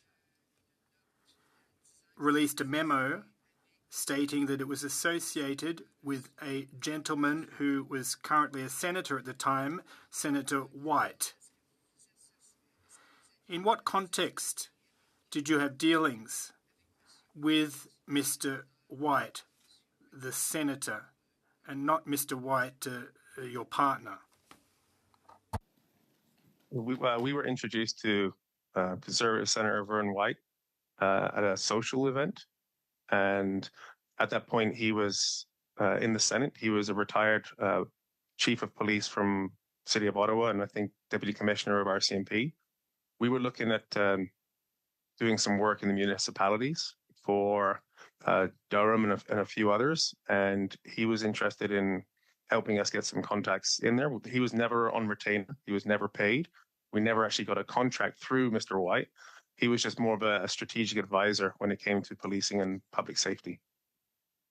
J'aimerais revenir sur ce que vous disiez tout à l'heure. I'd like to come back to what you said earlier regarding Carla Systems Consulting. Now, when one looks at the public records, there are three partners, three shareholders, you, Mr. Anthony, and Mr. Caleb White, not to conflate him with Senator White, of course, and that particular company, in fact, existed in 2015, Corridor. Now, you said prior to 2015, you had no involvement, you were not a partner, you just bought it in April 2015, and any data prior to 2015, well, you don't have access to that. So I'm just trying to wrap my head around how things work here. So it was just a simple acquisition where for a short moment in time from when we bought the company to when our name changed, we were owners of Cordial, and because we purchased that company for 2 to 3 months, and then the name changed, and that moved over to GC Strategies. It was just an acquisition at that time. Est-ce que Monsieur Caleb White is past our time. Mr. Backrack, please go ahead, sir. Thank you, Mr. Chair. I'd like to ask some questions about why the government needs companies like yours in order to achieve their outcomes. And I'll go back to some testimony, Mr. Firth, from a previous meeting where you said if they want to eliminate the middleman, then they should have the ability to invoice or go directly to some of these people who have the software and have the product. Unfortunately, at this point, that doesn't exist. Why isn't the government able to go directly to vendors and invoice them directly for their services? So my understanding is you have to become a qualified vendor with PSPC, and I think my understanding is it's a pretty arduous task to try and do that, and a lot of people don't want to do it. Like whether you're an independent or whether you're a firm, a lot of people are okay with having a middleman to navigate those potential hurdles for them. So typically by choice. And the ones that do want to do become a qualified vendor and have the opportunity to go direct to the government. So I guess I'm a little bit unclear here. So the government has these criteria in place and these processes to ensure that vendors are qualified. And the way that vendors can get around that is by, instead of working directly for the government, they could work for another vendor that is a qualified vendor. Is that correct? So what I'm saying is that every person that right now currently can't go direct, any firm that currently can't go direct to the federal government has the opportunity to. There's a process they can follow to become a qualified vendor. The people who typically go through firms like myself are either the ones that don't already immediately have the qualifications to do so, or are just choosing not to. And then the other ones are independents that would not need to. In your view, is the government's internal IT capacity a constraint on directly procuring IT services? Absolutely. I think it's a combination of things. Yeah. In 2013, the federal government reduced the IT capacity significantly through cuts to internal IT departments. Do you see that as contributing to the situation that you've described? I can't comment on that, but well, you've been working in this line of work for the government since 2007. Yeah. When those cuts happened in 2013, did that contribute to the situation that we see now, where there's a reliance on these IT recruitment agencies to compile the vendors that are required to complete projects? I can't speculate on the whole industry. Apologies for that. Thanks, Mr. Bachrach. We'll go to Mr. Genuis, please, for 5, and then Ms. Atwin. Mr. Firth, I want to circle back on some numbers that we discussed in my last round. You told this committee that you and your partner put in about 30 to 40 hours per month over 2 years, and that your take home at the end of the whole ArriveCAN process was $2.5 million. I think your figures understate the reality of how much you made. Your invoices don't line up with your own figures, and your figures don't match the Auditor General's. So I think the realities are understated by your numbers. But even if we take at face value your numbers, so doing that math, say 40 hours per month over 2 years, leading to 2.5 million take home, that would measure out that you earned about $2,600 per hour. So, sir, how do you justify to taxpayers that you, as a recruiter, were effectively billing them at over $2,500 per hour for your involvement in the ArriveCAN app? You have to look more about the fact that this is not an hourly job. I mean, it says 30 to 40. I can be working in the evenings. I can be working in the daytimes. I can be working on the weekends. Like, you must appreciate, like, there's a lot more that goes into just getting a set. This is not an hourly job, first of all. But I asked you the numbers, right? I just asked you to tell us how many hours, and I did a simple calculation based on your estimates. So, okay, maybe you work on weekends, so you think your weekend rate is $5,000 an hour, and your week time rate is only $1,000 an hour. The point is, I just did the math based on your, I think, respectfully lowball numbers. And they come out to $2,600 per hour. Do you think for Canadians that are struggling under the burden of taxation and other challenges that they face in terms of affordability and cost of living, do you think you can really justify to them that you, who was recruiting other people to do IT work, were billing at $2,600 an hour? First of all, I don't make this decision. The government obviously sees value in what myself and my firms and firms like us do. So I can't comment on what my hourly wage is. I can just comment on the fact that we've had 55 contracts prior to these ones at CBSA where the government's seen value in everything we do. So right, sir. I don't make that decision. I actually think you make a fair point there. This is a question that I should be asking to the government. If they're paying you at this rate, why are they doing it? And these are questions that I think we need answers to.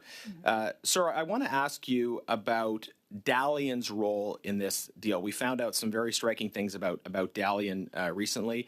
As far as you were able to see, what did they do for the $7.9 million that they purportedly got for their involvement in ArriveCAN?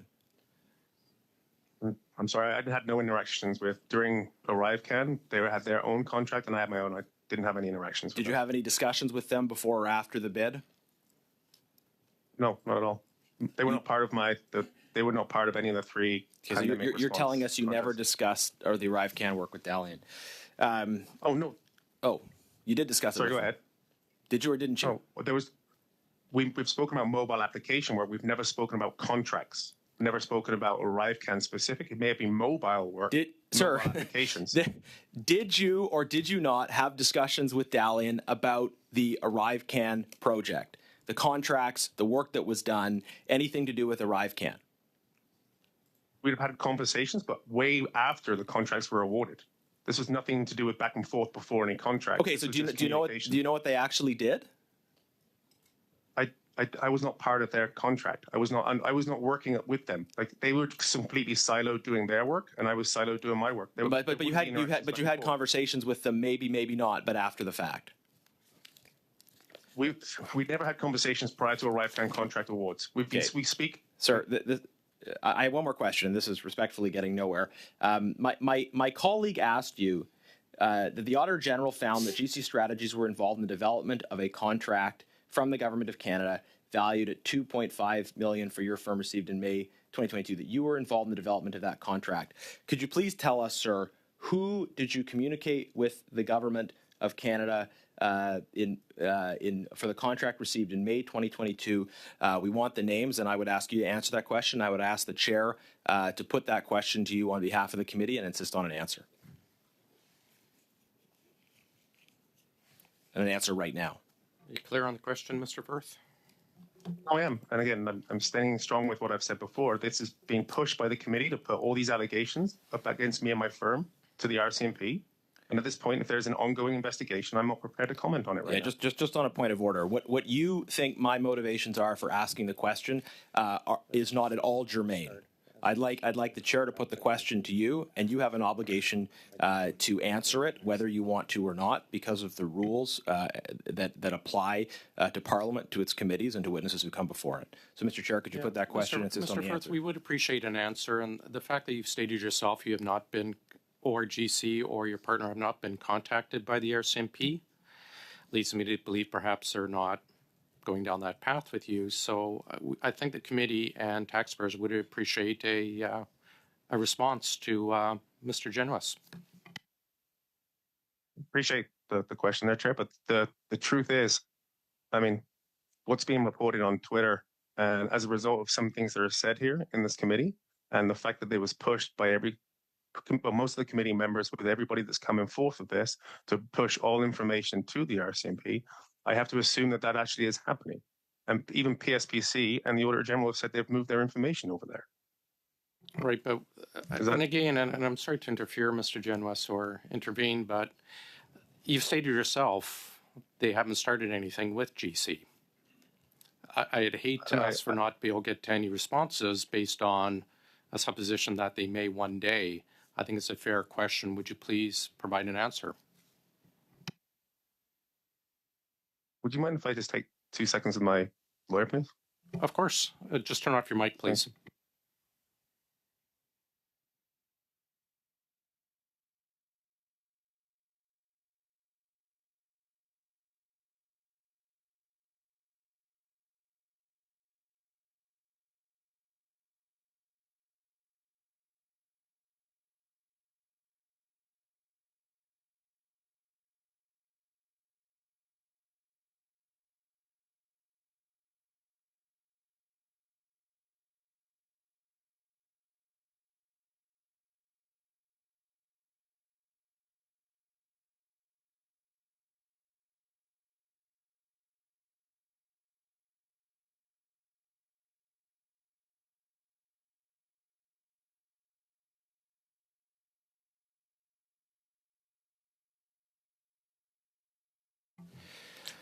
Colleagues, we were, sorry, oh, go ahead, Mr. Firth.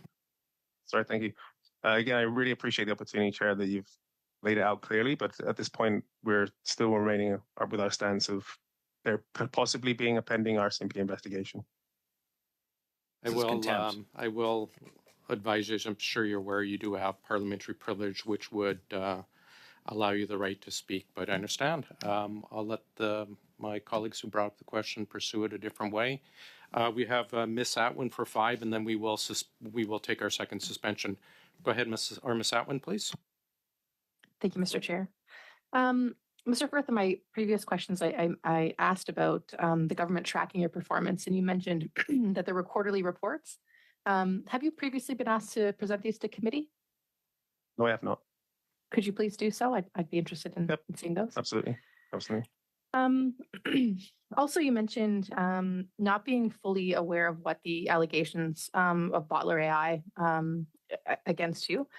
And just from what we've had from their testimony, they're alleging issues around invoicing, delays in payments, deliverables of the project not reflecting the actual work they did, the inflated work experience on the CB, which they assert are all against basic procurement rules. I know you don't want to speak specifically to those allegations because there's potentially the pending investigation, but have you ever been the subject of a complaint from any other subcontractors that you've worked with? I have not. Okay. And what do you say just to those ones that I've outlined, if you can? Do you have a response to that? Just with the 2 that I can, where I don't think there's allegations. They were paid for all the work that they had done on all the deliverables they had delivered. And the reason I think for why they're claiming they weren't paid for the last bit was they were actually fired. and what they delivered was actually not what was in the statement of work to be completed. Okay. That's probably all I can say right now.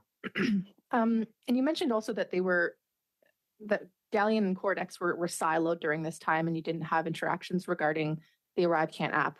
But you also mentioned that it was GC Strategies that paid Bottler AI through Dalian. So would there not have been interactions regarding that? Yeah, but Bottler's not part of the ArriveCan project. Bottler was completely independent to ArriveCan, and was actually before ArriveCan. Okay.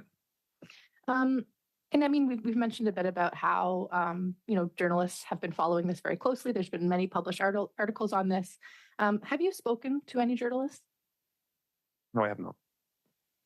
Is there a desire to do so, to kind of clear up anything that's been reported in the media? Yep, there will be after this testimony. We'll be answering questions. Okay. Both the Office of the Auditor General and the Office of the Procurement Ombud found that GC Strategies did not meet the document safeguarding capability requirement in effect when it was awarded its contract.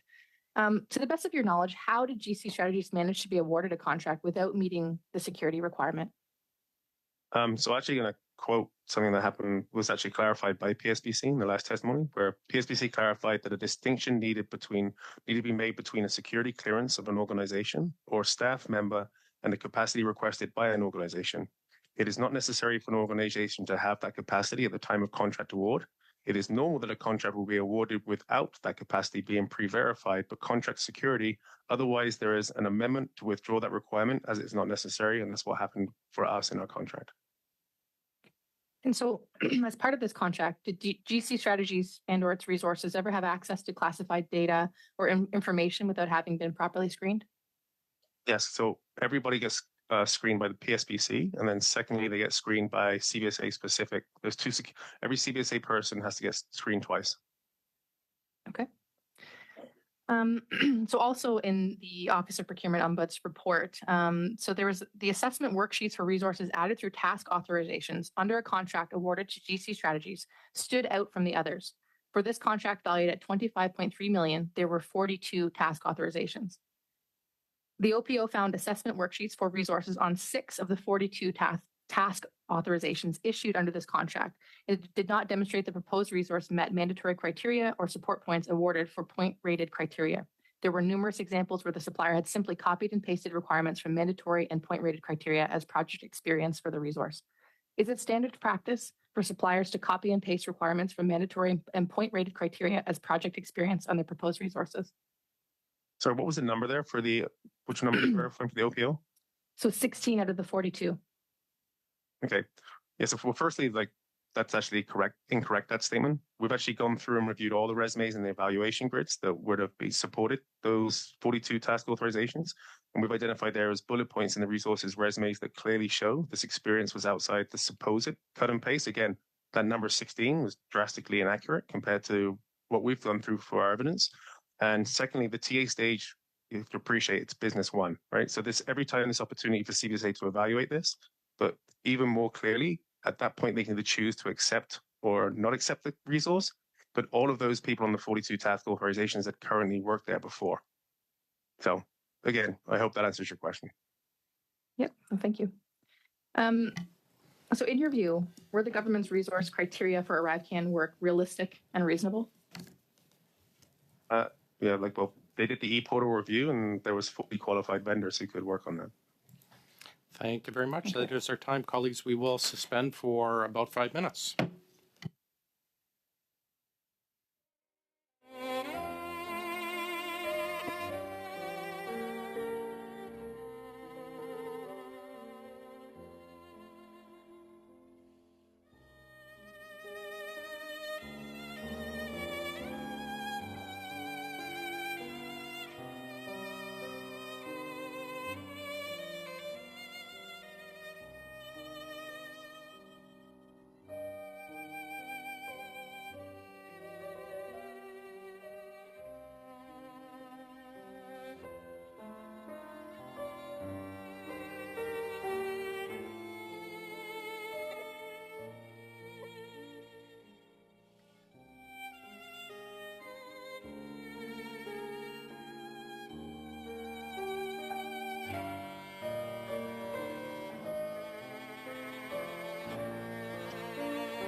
Mr. Deltel, please, for 5 minutes, sir. Merci beaucoup, Monsieur le Président. Thank you very much, Mr. Chairperson. Mr. Firth, my question is directed at you, of course. I'd like to know if your company has contracts with private companies. Yes, we did. Dans quel secteur? In what particular sector? Yes, we did, rather. Dans quel secteur? In what particular sector or sectors? Sorry, apologies, I missed the last one. Okay, what kind of activities are they involved in? Oh, general IT. Oh, the private companies? Mhm. There are IT software firms. They are system integrators. Parlons maintenant de la qualité de votre... Let's now talk about the quality of your work with ArriveCAN. What are your thoughts about the final product with all the ups and downs, the vicissitudes that Canadians had to come to grips with throughout this application and its process? I think understanding the circumstances where the whole of Canada and the whole of the world was in, and the fact that this went through 170 renditions and they were delivered always on time, I think our work was done very well, and I feel like the application was a success. I believe it was 260. I believe the application was a success. We had 260 million times the app was open. A success. You're saying that your application was a success. You're serious now, right?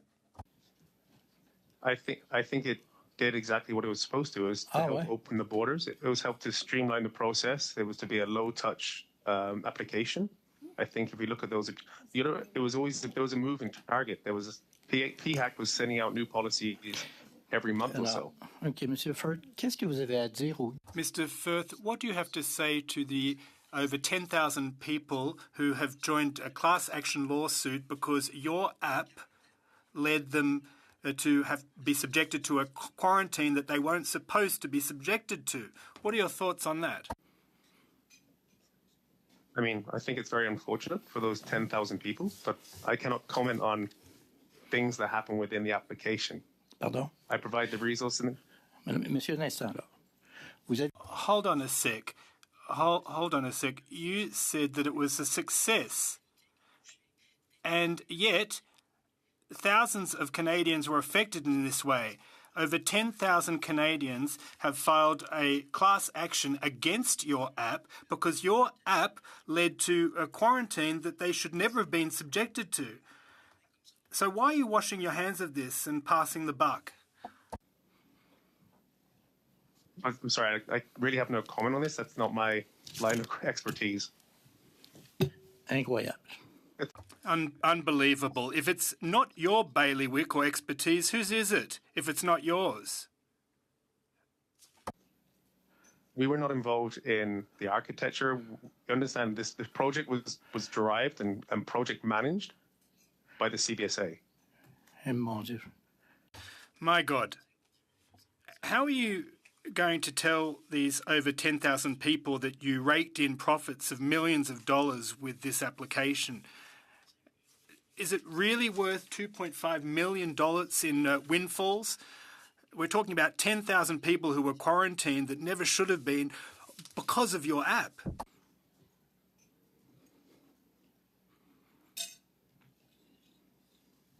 Sorry, can you repeat? My headphones just broke. Okay. Vous avez affirmé tantôt. Listen, you asserted earlier that you made a profit of $2.5 million. That's those are your figures. We know that the AG doesn't think so. Well, but we'll take what you said at face value. That's $2.5 million for 40 hours per month. You've made a profit of $2.5 million for this app. And yet I'm telling you that there are 10,200 Canadians that were subject to quarantine when they shouldn't have been because of your app, because that is what has occurred, and you're saying that it was a success. Was it really worth $2.5 million profit, that kind of success story? Like I said previously, I don't make that decision. The government obviously sees value in what we do. That's why we were working there for 3 years. Alors, c'est qui le responsable? So, where does the buck stop if it doesn't stop with you? Again, I did not make the decision. The government sees value in what we do. We were not part of architecting this application. Thank you very much, sir. Over to you, Mr. Jawari, please, for 5. Thank you, Mr. Chair. Mr. Furt, I'm going to pick up where I left, and I want to close the loop on the rate to the Crown. So, as a confirmation, the rate to the Crown is determined by the Crown based on available market rate and availability at that time, and that's communicated to the vendor, the rate that's going to be accepted. And this rate is inclusive of the hourly rate as well as the what we call the per diems for food, transportation, and all of that. Is my statement correct? Somewhat. So, however many people are responding to an RFP, they will give their financial bid. What that means is there will be, I will determine that I think somebody is worth $1,400. Another vendor may say, I think that person's worth $1,500. And then they say the third vendor says, I think they're worth $1,300. The Crown would determine through a medium band that the Crown determines the rate as a result of those three bids is $1,400. Thank you for that. Okay, so that clarifies that the rate that the Crown developed is a median of the rate by the vendors who are responding to the RFP, correct? Correct. Yeah, perfect. So, can you tell me how many of the bids that you received for ArriveCan was a open bid? There's only one. Okay. The other 3 still required price. This is to be clear, though. Yeah. The other 3 I'm only still interested in require price ArriveCan. substantiation. Mr. Furt, I'm only interested in ArriveCan because I'm trying to keep the focus on ArriveCan. My other colleagues want to go to, RCMP, or they want to go around the other route with Butler. I'm sticking with ArriveCan. So what basically I understand or process is the fact that this was a closed bid, and the rate that was established for ArriveCan, naturally, because there were not multiple bids, was the rate that you had put in as a suggested rate to the Crown. Is my understanding correct?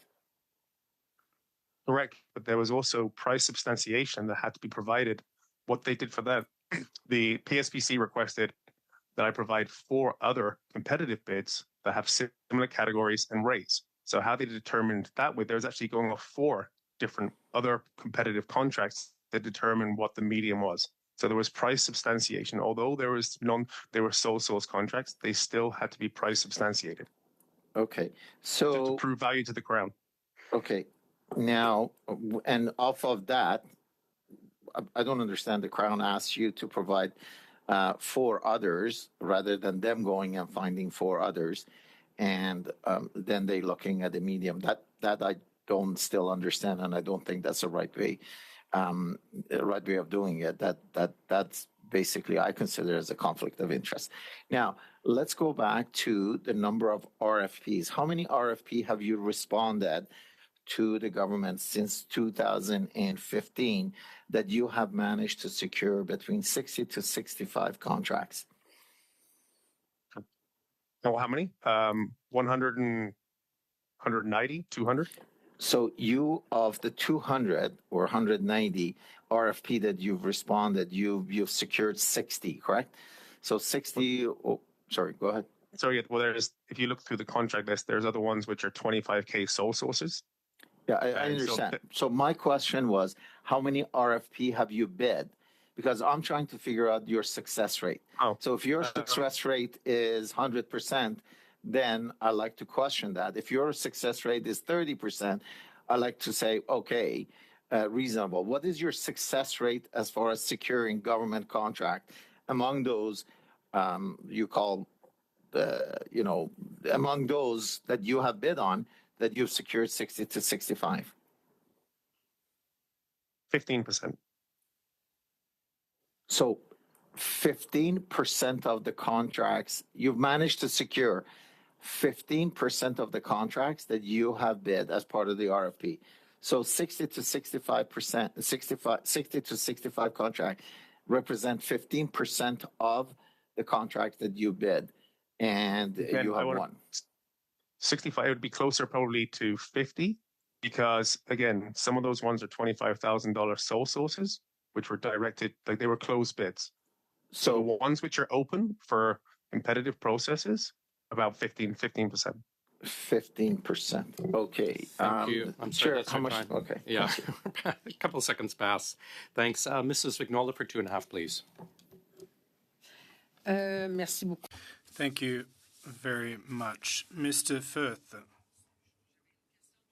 I had a question earlier about the Dalian invoices, and you confirmed the name of the individual, Mr. Ms. Huspith, CBSA.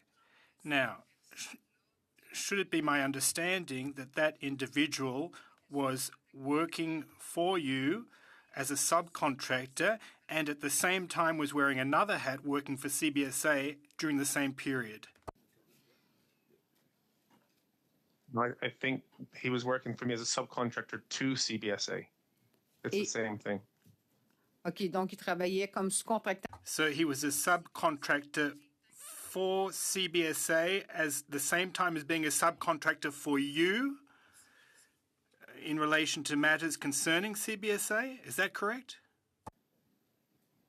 I'm sorry, I don't understand the question. OK. Donc, je vais essayer de... I'll try and sum up what I was trying to say. The invoice that we saw was Dalian. Well, not an invoice per se, but a bank transfer. It was a bank transfer to you for Hoodspith CBSA. So Dalian had received a contract from CBSA, and the payment, referring to Butler AI, of course, but the payment for Mr. Holsmith went through you. But at the same time, Mr. Holsmith was a subcontractor for CBSA. So do you understand the line in the sand that I'm trying to make? Because he was wearing two hats. He was a subcontractor in two places and yet for the same department at the same time. Yeah, sorry, without having that information in front of me, it doesn't seem possible because CBSA has a rule where you can only be on one task or authorization. That's how to eliminate that from happening, that you can only be on one task authorization at the same time.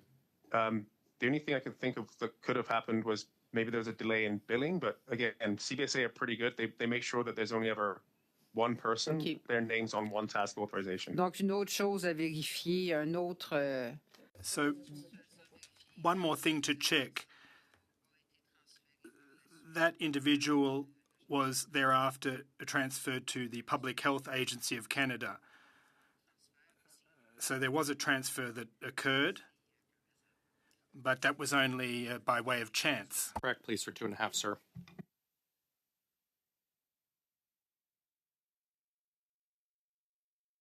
There we go. Thanks, Mr. Chair. Mr. Firth, I'd like to go back to this issue of security clearances, and the Office of the Ombudsman found that GC Strategies did not meet the document safeguarding capability at the time it was awarded the $13.9 million non-competitive contract for professional services with CBSA. When did you find out that you did not meet the security clearance for that contract? We were told, I think it was from the amendment was made at the contract 13 months after it was awarded. So 13 months into the contract, you were notified that you did not meet the security clearance? We were notified that they were removing that prerequisite because it wasn't necessary. And who notified you of that? I'll have to speak to my business partner. He gets all of the security information. And did you communicate to them about the security clearance prior to that? Nope. This is just there was a component within the RFP that was not directed towards the vendor. It was just something. It was an amendment that was removed after the fact. It just seems that, like, going back to your previous point or your previous testimony about why the government would rely on your company, one of the reasons is because other companies don't necessarily meet the pre-qualifications to engage in these government contracts. And yet here's a case where your company didn't meet the qualifications for this contract. And the way that the government found a way around it was simply by removing that requirement. Did they express? Yeah, did they express to you why they removed the requirement? No, so sorry, my understanding is that at the point of contract award, it isn't determined whether or not they have to have this certain document safeguarding. It's only after the fact, once the project has got going, they decide to remove it or not. We're dealing with invoices. We're not dealing with protected information. That was the determination after the fact, was we were not required to have that at all. But at the time you signed the contract, you were required to have it. Is that correct? That's the RFP says. That's what the RFP says. And yet CBSA did not flag that requirement with you when they signed the contract? But again, if you would let me quote just what the PSBC, was much more experienced than this than I am. They said PSBC clarified that a distinction needed to be made between a security clearance of an organization or a staff member and a capacity requested by an organization. It is not necessary for an organization to have the capacity at the time of contract award. It is normal that a contract be awarded without the capacity, which is us, being pre-verified by contract security. Otherwise, there has to be an amendment to withdraw that requirement, as it was not necessary, which is what happened for this contract. Thank you very much. Mr. Barrett, please, for 5. Is a significant part of your job contacting and communicating with government, their departments, agencies, or crown corporations? Yes, it is. And how many hours per month would you say that you spend on that? It's hard to quantify that, because if we're busy with existing contracts, then there's contract management and other components versus new business development and interactions and identifying new opportunities. Let's look for a number. You can use you and your partner combined. Mr. Anthony, how many hours per month? Sorry, I can answer that honestly, accurately, sorry.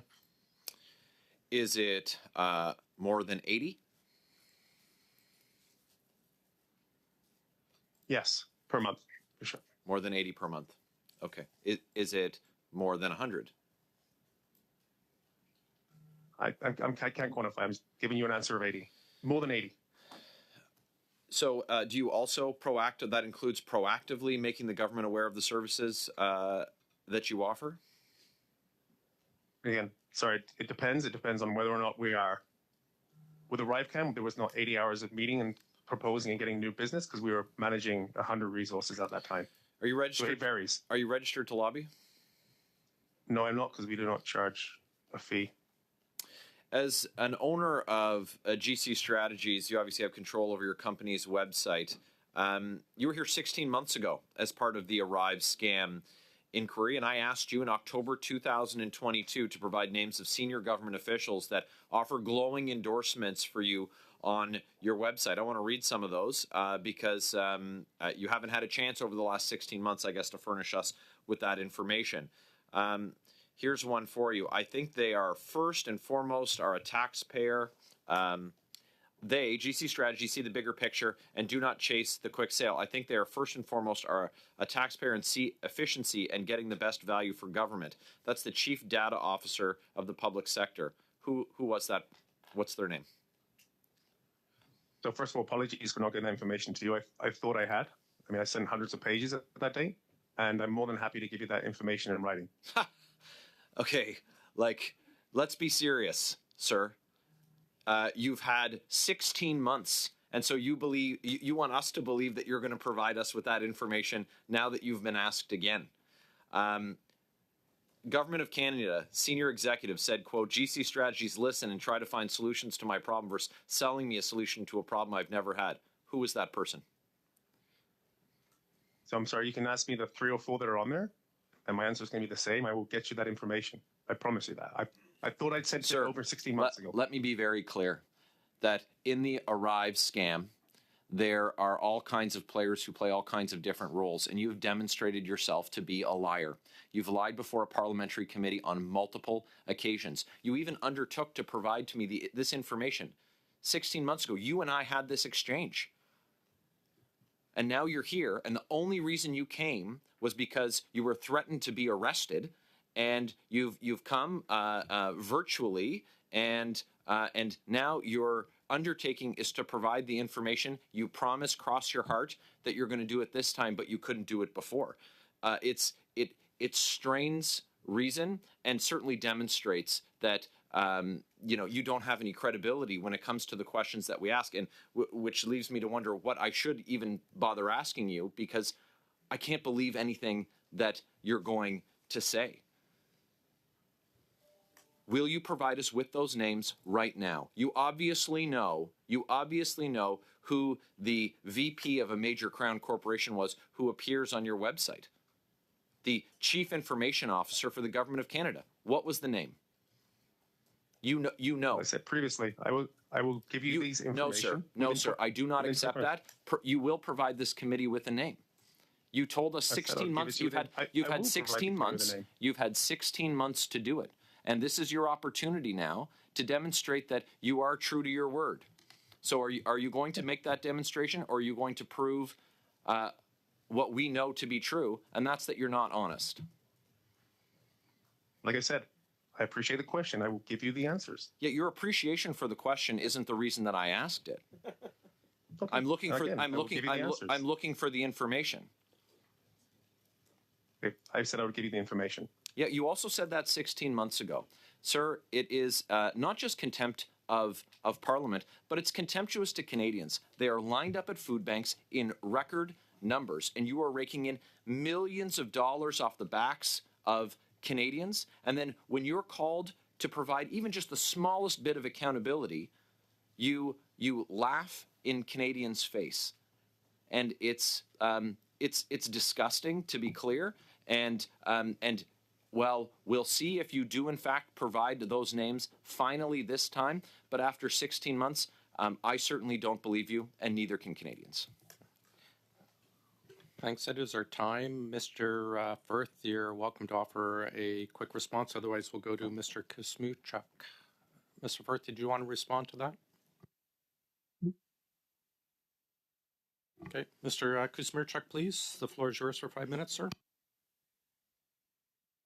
Thank you, Mr. Chair. And I will have a motion before that I'd like to put forward as well before my time expires, Mr. Chair, so if you can give me a heads up so that I can put a motion forward. I'm sorry, are you intending just to read it into the record, or are you putting it as a matter of hand motion? Matter of hand. Thank you, sir. Go ahead. The Auditor General, so GC Strategies is essentially a staffing IT agency, and the Auditor General noted the differences between the per diem costs of a private staffing agency versus a public someone that works in the public service in the IT sector, and so the per diem cost that the AG noted was about $1,090 for a staffing agency. Versus the per diem cost for a public sector IT professional, which is about $675. It's almost double. It's reflective as well of what we're seeing. For example, we hear a lot in the news these days about private nursing staffing agencies. And so, for example, a regular RN, registered nurse working for a public hospital, for example, will make about $40 an hour. Whereas a private staffing agency, a private staffing nurse will typically make about $90 to $100 per hour, and in some instances, $160 per hour. So what we're seeing in the IT sector is also what we're seeing in when it comes to nursing and healthcare and other sectors as well too. Can you tell us why is there such an increase in the cost of contracts for private sector staffing agencies like GC Strategies or nurses in the case of nursing? If you can sort of highlight or enlighten us why such an increase. Well, the one that comes to mind is just the type of work these resources will be doing. In the private sector, whether it's Shopify or whatever, it's more innovative technology and more innovative solutions. And whereas in the public sector, you're dealing with more of a mainframe system or more older back-end systems, and sometimes outdated technology as well. So I think just the private sector can charge more, I think, because they're going back to companies which are either paying more because they just know that they're trying to get a specific skill set with it, because they're always advancing technology. And there's probably only 20, 30 people or 50 people can do that versus 70 or 80 or 100 or 300 people that can do Java or .NET or more of an established technology. And Mr. Firth, where is the top talent migrating to, the public sector or the private sector when it comes to IT? Private sector. Is it even close? No, it's not close. Can you talk to us a little bit about that for those that aren't initiated in the IT world? Yeah, I mean, for example, we can have if you were to do side-by-side comparisons of the same requirement with the same experience, people are going to want to work for, it sounds kind of like, they want to work for a private sector firm that has beanbags, that has all of these other perks that come working at just a job, where I feel like there's, it's a harder sell to try to get somebody to come and work for a public sector. Salaries are bigger in the private sector or the public sector? In the private. I mean, there used to be a desire to come and work for the government. You'd have your pension and so forth. Whereas the problem is now the delta between the two are so that you can work in the private sector, save your money, and it'd be in a better environment, and you'd also have just as much as if you had a pension. And you mentioned Veritech. You worked for Veritech, which is a company that was operating long before 2015. I'm looking at, they've received hundreds of millions of dollars in contracts from the previous Smirchuk, you have about 45 seconds left, sir. Oh, okay, I will move to my motion then, Mr. Chair. I appreciate the heads up. So, we heard a lot of discussion today about vendors and suppliers coming together to design the mandatory criteria. And the concerns that were outlined by the Auditor General and by the Ombudsman, that this might actually artificially reduce competition. I think competition here is something serious that we raised a number of times, even today around this table. And so I think we do have a Competition Bureau Commissioner here in Canada. I'd like to hear from Mr. Boswell, who's the Competition Bureau Commissioner. And the reason I say that is because it's the role of the Competition Bureau Commissioner to ensure fair competition, to enforce fair competition, but also the Competition Bureau Commissioner provides advice to tendering agencies on how to protect the process, how to protect the competitive process. And as well, I would add that the Competition Bureau Commissioner also recently introduced or released what's called the Collusion Risk Assessment Tool. So I think the Competition Bureau Commissioner would provide some incredible light and information on securing and protecting competition in the procurement process. And so my motion is that I would ask that the committee invite the Competition Bureau Commissioner to appear for 2 hours on government procurement processes and address issues of competition, fair bidding, bid rigging, and how tendering authorities can protect the bid process, the competitive bid process itself. I think we would absolutely benefit from speaking with the Competition Bureau Commissioner. Thanks. We'll start a speaking order. Mr. Genuis.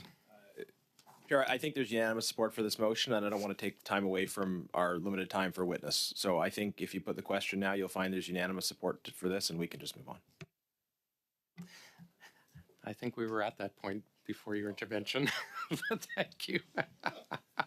Colleagues, are we comfortable with that? Yes. We could actually maybe even do it parallel to the red tape reduction or as part of the red tape reduction, but we seem to have unanimous consent, so adopted. Thank you, Mr. Smirchuk. I appreciate that. We're now going to Mr. Baird, I believe, or Mr. Genuis? Yes. Mr. Genuis, please go ahead, sir. Thank you. Mr. Firth, how many current contracts do you have with the Government of Canada? We have 0 contracts right now. Okay, is it not the case that you have one outstanding that ends at the end of March?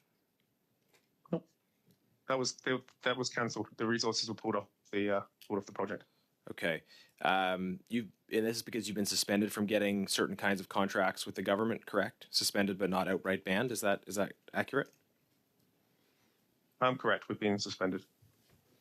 But okay. We've lost our security clearance. We've lost our security clearances as well, so we cannot actually bid on that work. Okay. Well, any work. How are you informed about this change to your procurement status? Well, at first we found out in the House of Commons when the minister declared it, but we weren't aware of it. And then secondly, we were let know by PSPC. Okay, so the minister said it before the contract had actually been canceled? Yeah, and also before our security had been canceled. Okay, so what was the lag time between the minister saying it had happened and when it actually happened? 3 hours. Okay, so it happened the same day. Who from PSPC contacted you? Can I get that to you? I don't have that in front of me right now. Can you get it to us by 5 o'clock? I think it was on.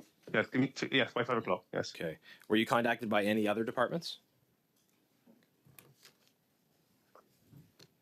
Only those people who we had resources remaining in there who actually removed the resources from their project. Okay. On what dates were you contacted by other departments? Again, can I kindly ask that I get that to you? By 5, please. In the lead up to these changes, were you in discussions with government officials? Did you have any conversations about the possible suspension? I had a conversation with the gentleman from PSPC where I indicated that I actually was going to terminate my security before it was suspended, because when you have no government contracts, it's kind of hard to get. Who were you in touch with at PSPC? What's the gentleman's name? I think his name's Nolan. No, Nolan was his first name, and I can't remember his last name. Sorry, Belleville. Okay. I think Nolan was his first name. Okay. And could you give us dates for those discussions? Yes, I can. Okay. What does the GC and GC strategy stand for? Sorry? What does the GC? Just Government of Canada. Just Government of Canada. Okay, Government of Canada Strategies is the full name. Did you discuss your testimony today with anybody from the government? No, I did not. Okay.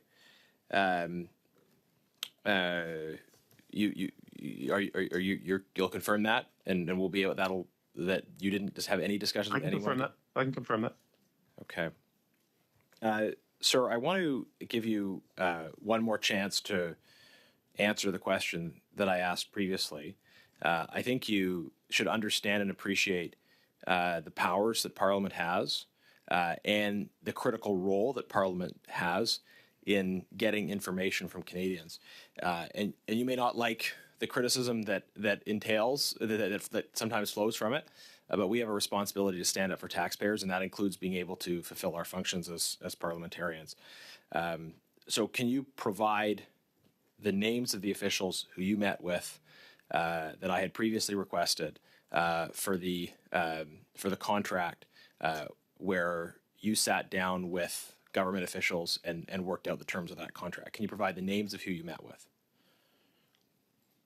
I appreciate the question, but unfortunately, again, I'm still taking the same stance that I was brought in here before the investigation was completed.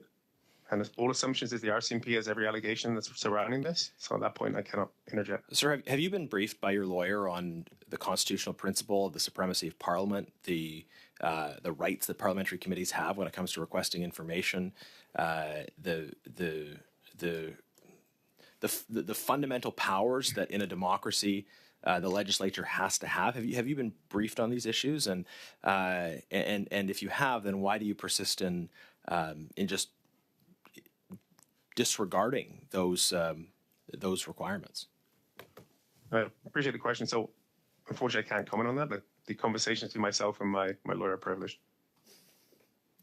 You're privileged, all right. Oh, okay. Yeah, I think there's quite an assertion of privilege from you that ignores the rights and responsibilities of democratically elected legislative bodies. So that is our time, Mr. Generous. We'll go on to Mr. Sousa. Sorry, we'll go to Mr. Sousa, please, for 5. Thank you, Mr. Chair. And I think we're wrapping up soon. I just wanted to address some of the issues in respect to the use of ArriveCAN.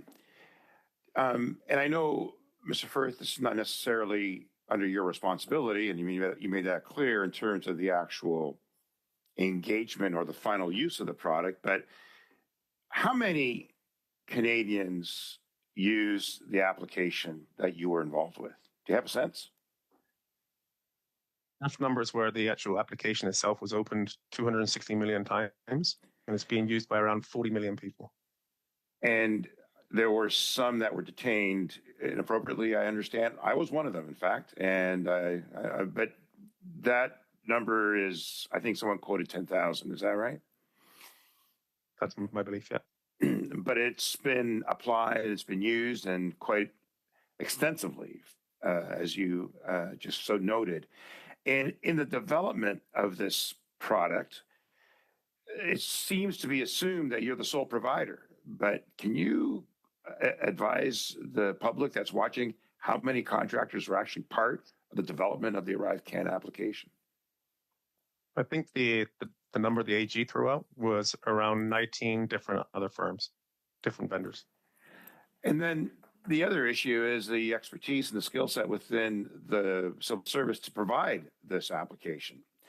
And I want to try to equate this as though we have a lot of real estate, a lot of assets, a lot of engagement, and this application is also has intellectual property. There's an asset value to this application. Is that correct? Yeah, this was not throwaway code. The government of Canada owns all the IP, which I'm assuming is a platform for building other applications off of it. So when the government engages the construction of a building, do they do it themselves or do they contract out? They would contract that out. And we would involve a contractor, and that contractor then uses subcontractors to provide the construction of that asset. Correct. We act as a general contractor. And the general contractor in the construction of a building will take a percentage of the overall cost of that contract. Is that how it works? That's correct. And some of those buildings could be $100 million construction of a 350 unit building. Let's assume it's $100 million. They take what kind of percentage, that general contractor? Do you have a sense? Do you have a know? No, I'm sorry. I don't. I'm guessing it's over 20%. And there's an evaluation, mind you, when they do a contract. There's a sense of what that value should be, and then it's audited and monitored to ensure that there's no overruns. Does that happen in this case when you're involved? Yeah, there'll always be back and forth with the financial groups and the procurement and the contracting areas to make sure that, again, there's significant run rate left on a task authorization. There's enough money left on a contract. You can't go over, so they're always timing their deliverables with financial lines in place to make sure that there's always the funds in place to finish a part of the work. Do you have a sense of how many contracts the government of Canada does annually? And also, not just IT, in a whole suite of activities. I have no idea. Thousands, I'm guessing. And then the outcome and the value for money, which is the crux of this thing, right? We're all trying to assess who's getting paid. Is somebody taking privilege in these contracts? Is somebody milking the system? And either general has cited that there could be better value for money in this instance. That didn't occur. But what's your perception of the value for money in this situation, given the pandemic and what took place? Obviously, I only spoke of the component that I was working with. Yes. And I can speak very highly of the team of 30 or 40 people that were working 12, 14-hour days, 7 days a week, hitting 170.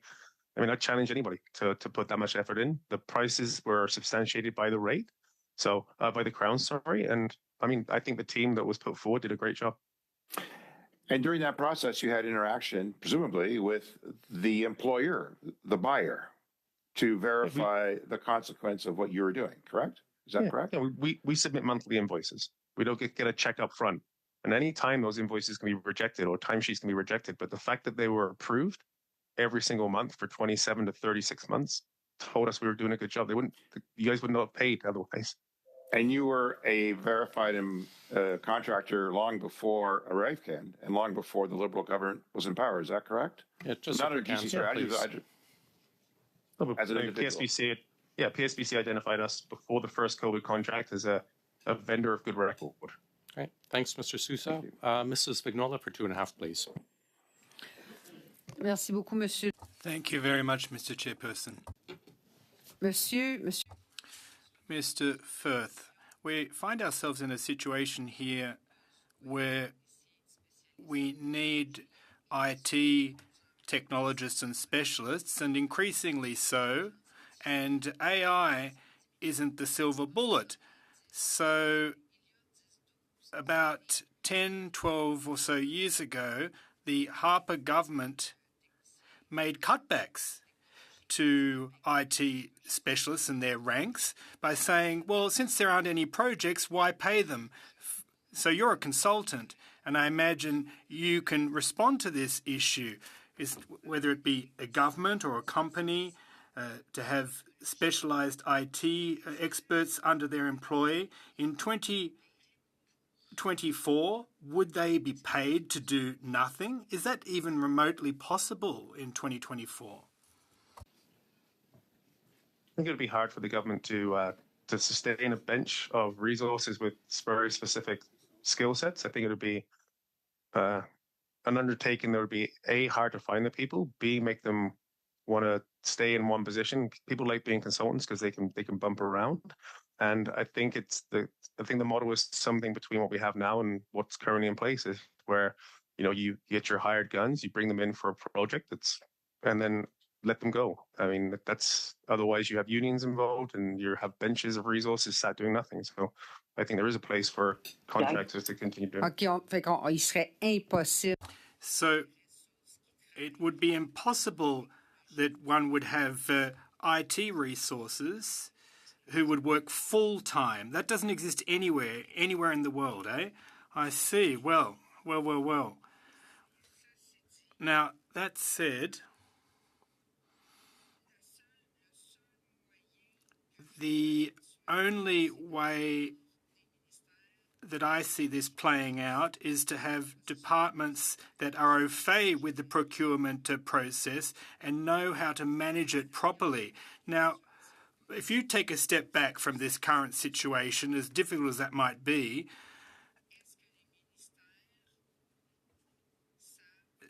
do the departments currently, are they able to supervise and monitor projects of substantive size currently, properly? I'm sorry, just a brief answer if you can, Mr. Firth.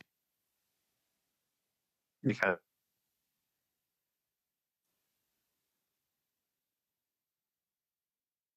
Well, yes, I believe you can. I think we have you frozen, Mr. Firth. Give us a couple seconds, please. Sorry, Mr. Chair. I'm not sure if my internet is unstable right now, but I missed your last prompt there. Were you indicating it was my turn? No, sorry. I think we have Mr. Firth is frozen. I'm not getting looking at his... any audio. You're on mute, Mr. Chair. No, I'm not. I actually think it's them. I can hear you. Oh, you can hear me? Yeah. I can hear you, but I don't think they can hear us. I can hear you, Taylor. Mr. Backrack, I can hear you well, and now Mr. Firth is back on. Can you hear us okay? I can now, yes. Okay. Mr. Firth, can you, are you okay just answering the question from Mrs. Vignola? I'm sorry, I lost your internet got kind of okay. At the Can very you end. Repeat the question, please?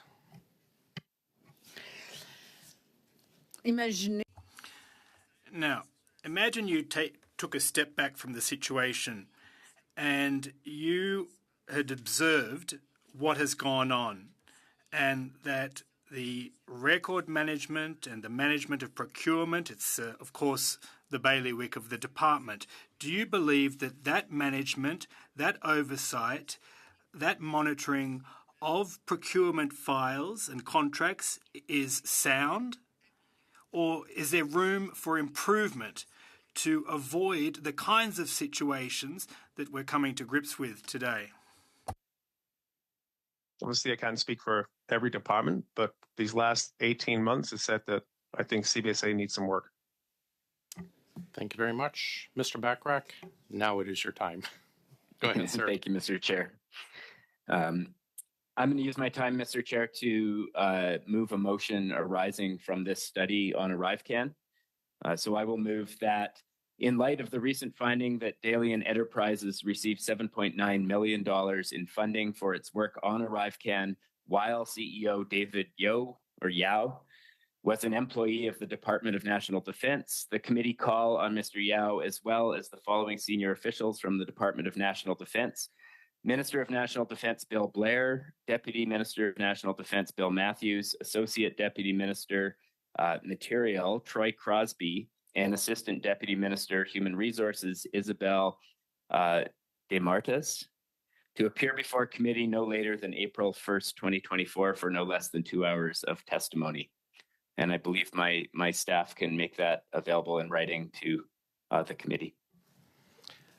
Thanks, Mr. Backrack. So this is different than the February 29th when you had on notice. I thought that's what was getting. Yeah, I appreciate that. Yeah. Well, I'm just making sure if that's correct. Are you just putting this on notice right now, or are you putting it? No, I'd like to move it and okay, hopefully get to a vote in the minutes that are remaining of our meeting. Thanks. I was just clarifying, sir. Thanks. Speakers. Mr. Chair? Yeah, Would you mind if I speak quickly? Mr. Chair? No, sorry, Mr. Firth. Sorry. We're attending something else, but we'll get to you shortly. Yeah, I'm saying it's been 3 hours right now, and this is kind of where I think I can be. Yeah, no, I'm sorry. I have to ask you to stay, Mr. Firth, and we may be able to get to our last couple of questioning rounds, but I just have to ask you to stand by for a bit here. Mr. Sousa, your hand is up, but I will get back to you shortly, Mr. Firth. Yes, thank you, Mr. Chair. This is the revised version that's been submitted, correct? I think we were in agreement with what has been put forward.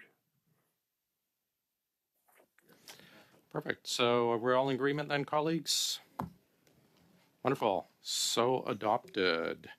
Mr. Firth, we just have two more last interventions, Mrs. Block and then Mr. Baines, but we'll have you out of here shortly. Mrs. Block, go ahead.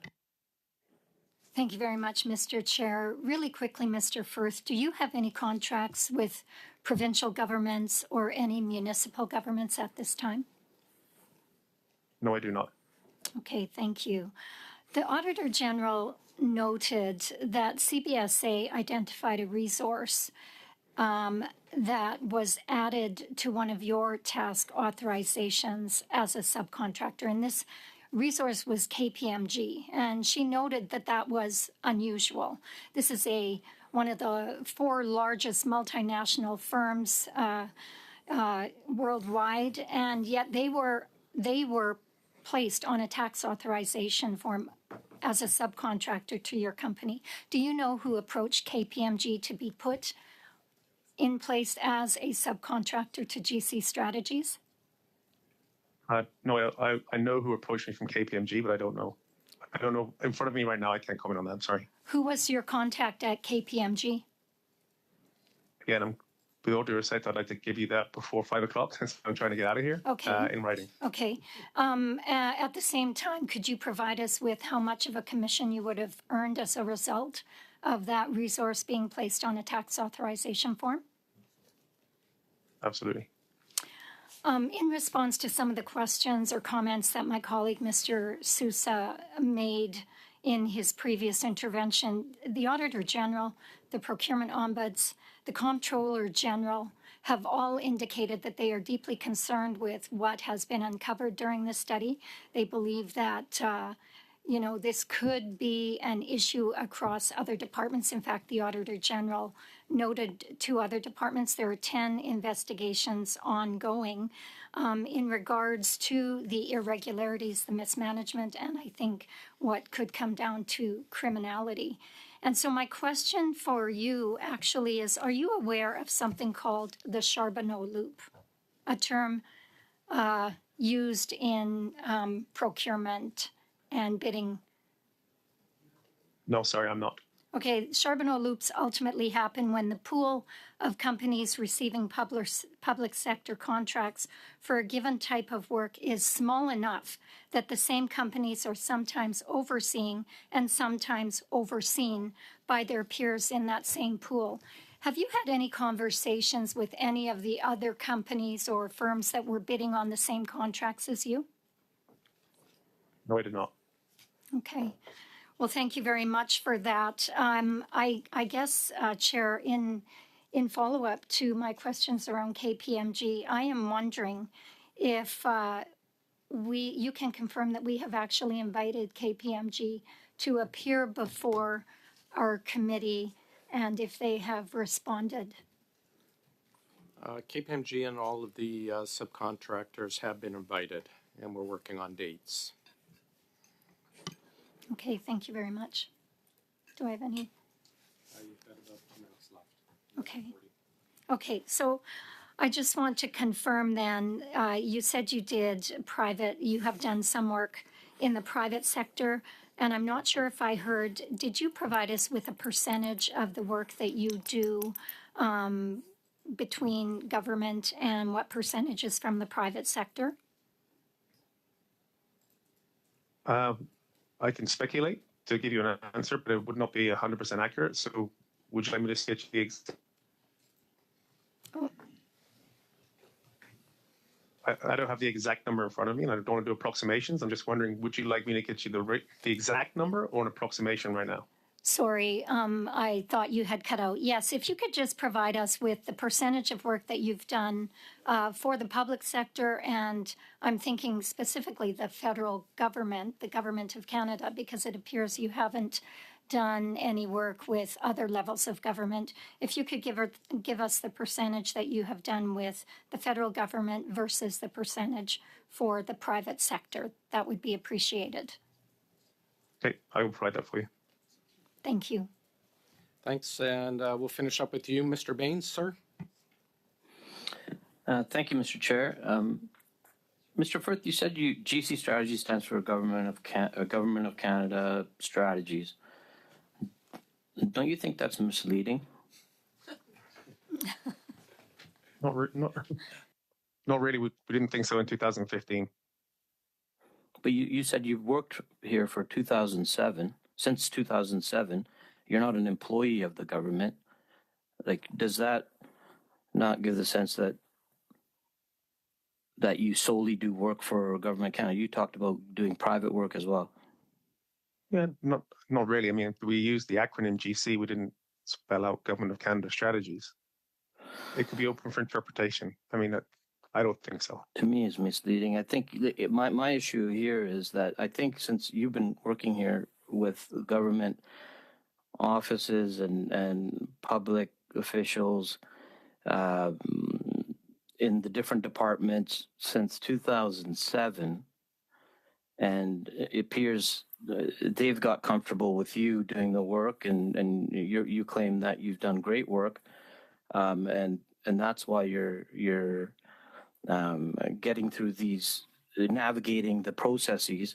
Don't you think that's an unfair advantage to those who have long-standing experience with government contracts by continuing to, maybe like the member before called, the loop of attaining these contracts over and over, and others are at a disadvantage just because you may be more familiar, more comfortable with these officials who've also been working there for decades.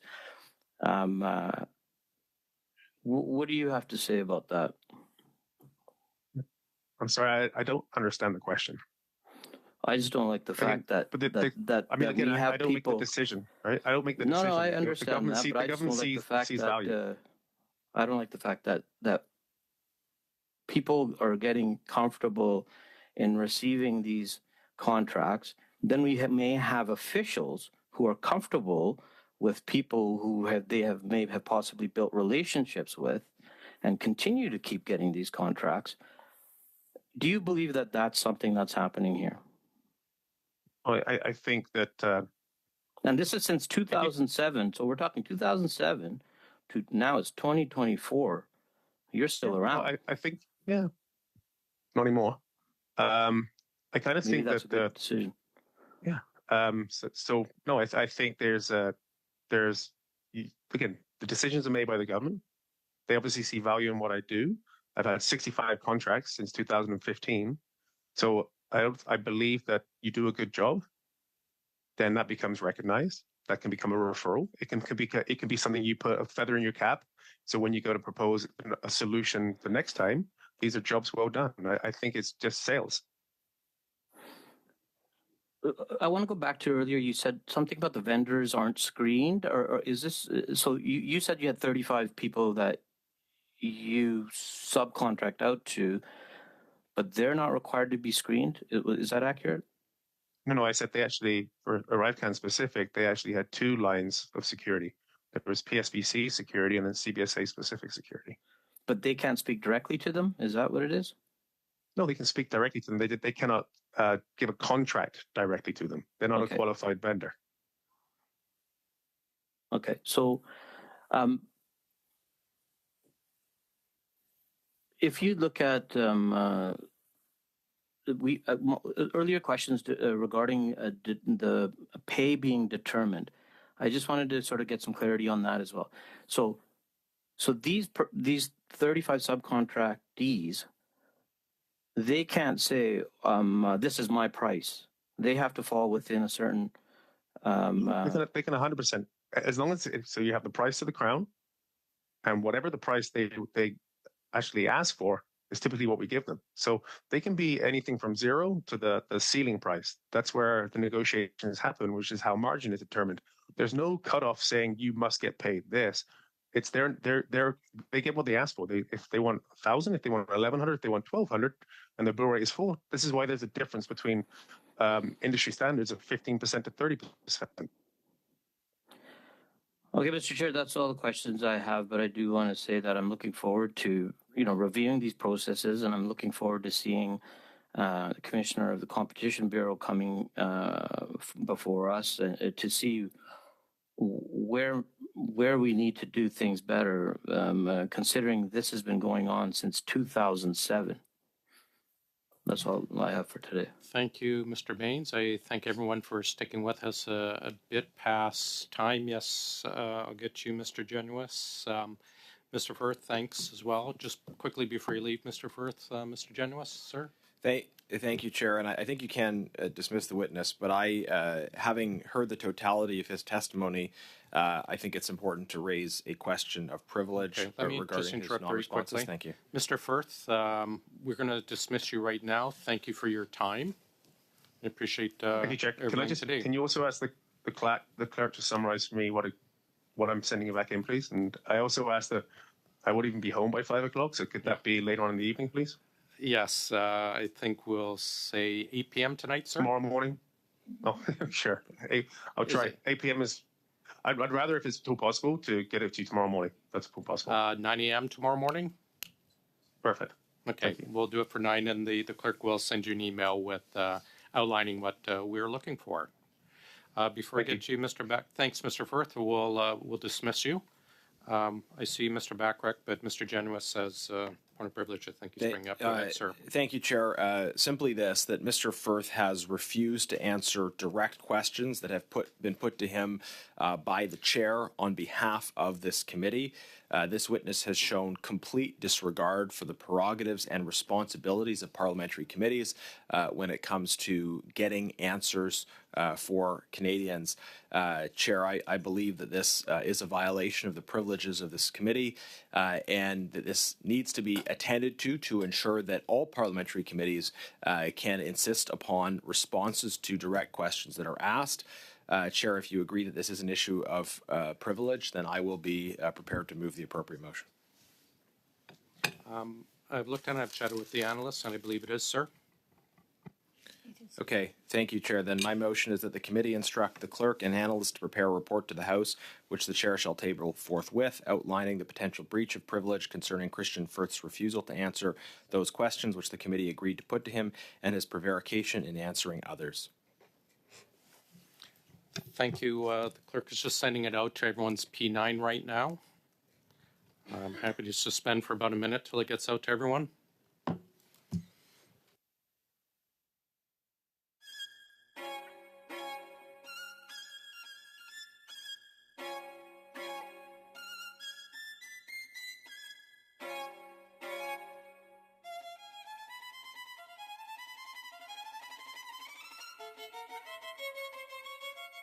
Now been received at everyone's P9. Are we, I don't see anyone's hands up. Are we in agreement with this then, colleagues? Besides Mr. Backrack, we'll get to you. Agreed? Wonderful. So passed. Mr. Backrack, you have your hand up, sir, before we adjourn. Thank you, Mr. Chair. And just recognizing that we're right at the end of the meeting, I wonder if you could provide the committee on an update on your efforts to have the Canada Post CEO come before committee as part of our study on rural postal service. Great. Thanks for bringing that up, Mr. Backrack. I'll be honest, we have reached out repeatedly to Canada Post, and we are not seeing a lot of cooperation on having them attend. We wrote to them, I think it was yesterday? Monday or Tuesday. Oh, yeah, we wrote to them this week, Monday or Tuesday, asking again. And again, I've not received a response. I will update the committee hopefully tomorrow or Monday at our next meeting. But I think we're at the point where we might need a bit stronger invite, perhaps there's summons or some other form to have the president show up. We've been very flexible, offering various dates, but we're just not getting anything back from that side, Mr. Backrack. So I'll update you tomorrow if I have anything, but otherwise on Monday. Then we can perhaps take other steps Monday. But I understand your concerns. It is an important issue we need to get to. Thank you, Mr. Chair. I'll come to our meeting tomorrow with the appropriate preparations to bring the CEO before the committee. Thank you. Wonderful. Thank you for bringing that up, Mr. Backrack. I do appreciate it. Colleagues, if there's nothing else, again, I'll thank our clerk, our analysts, and all of our support team for sticking around late. And we are adjourned.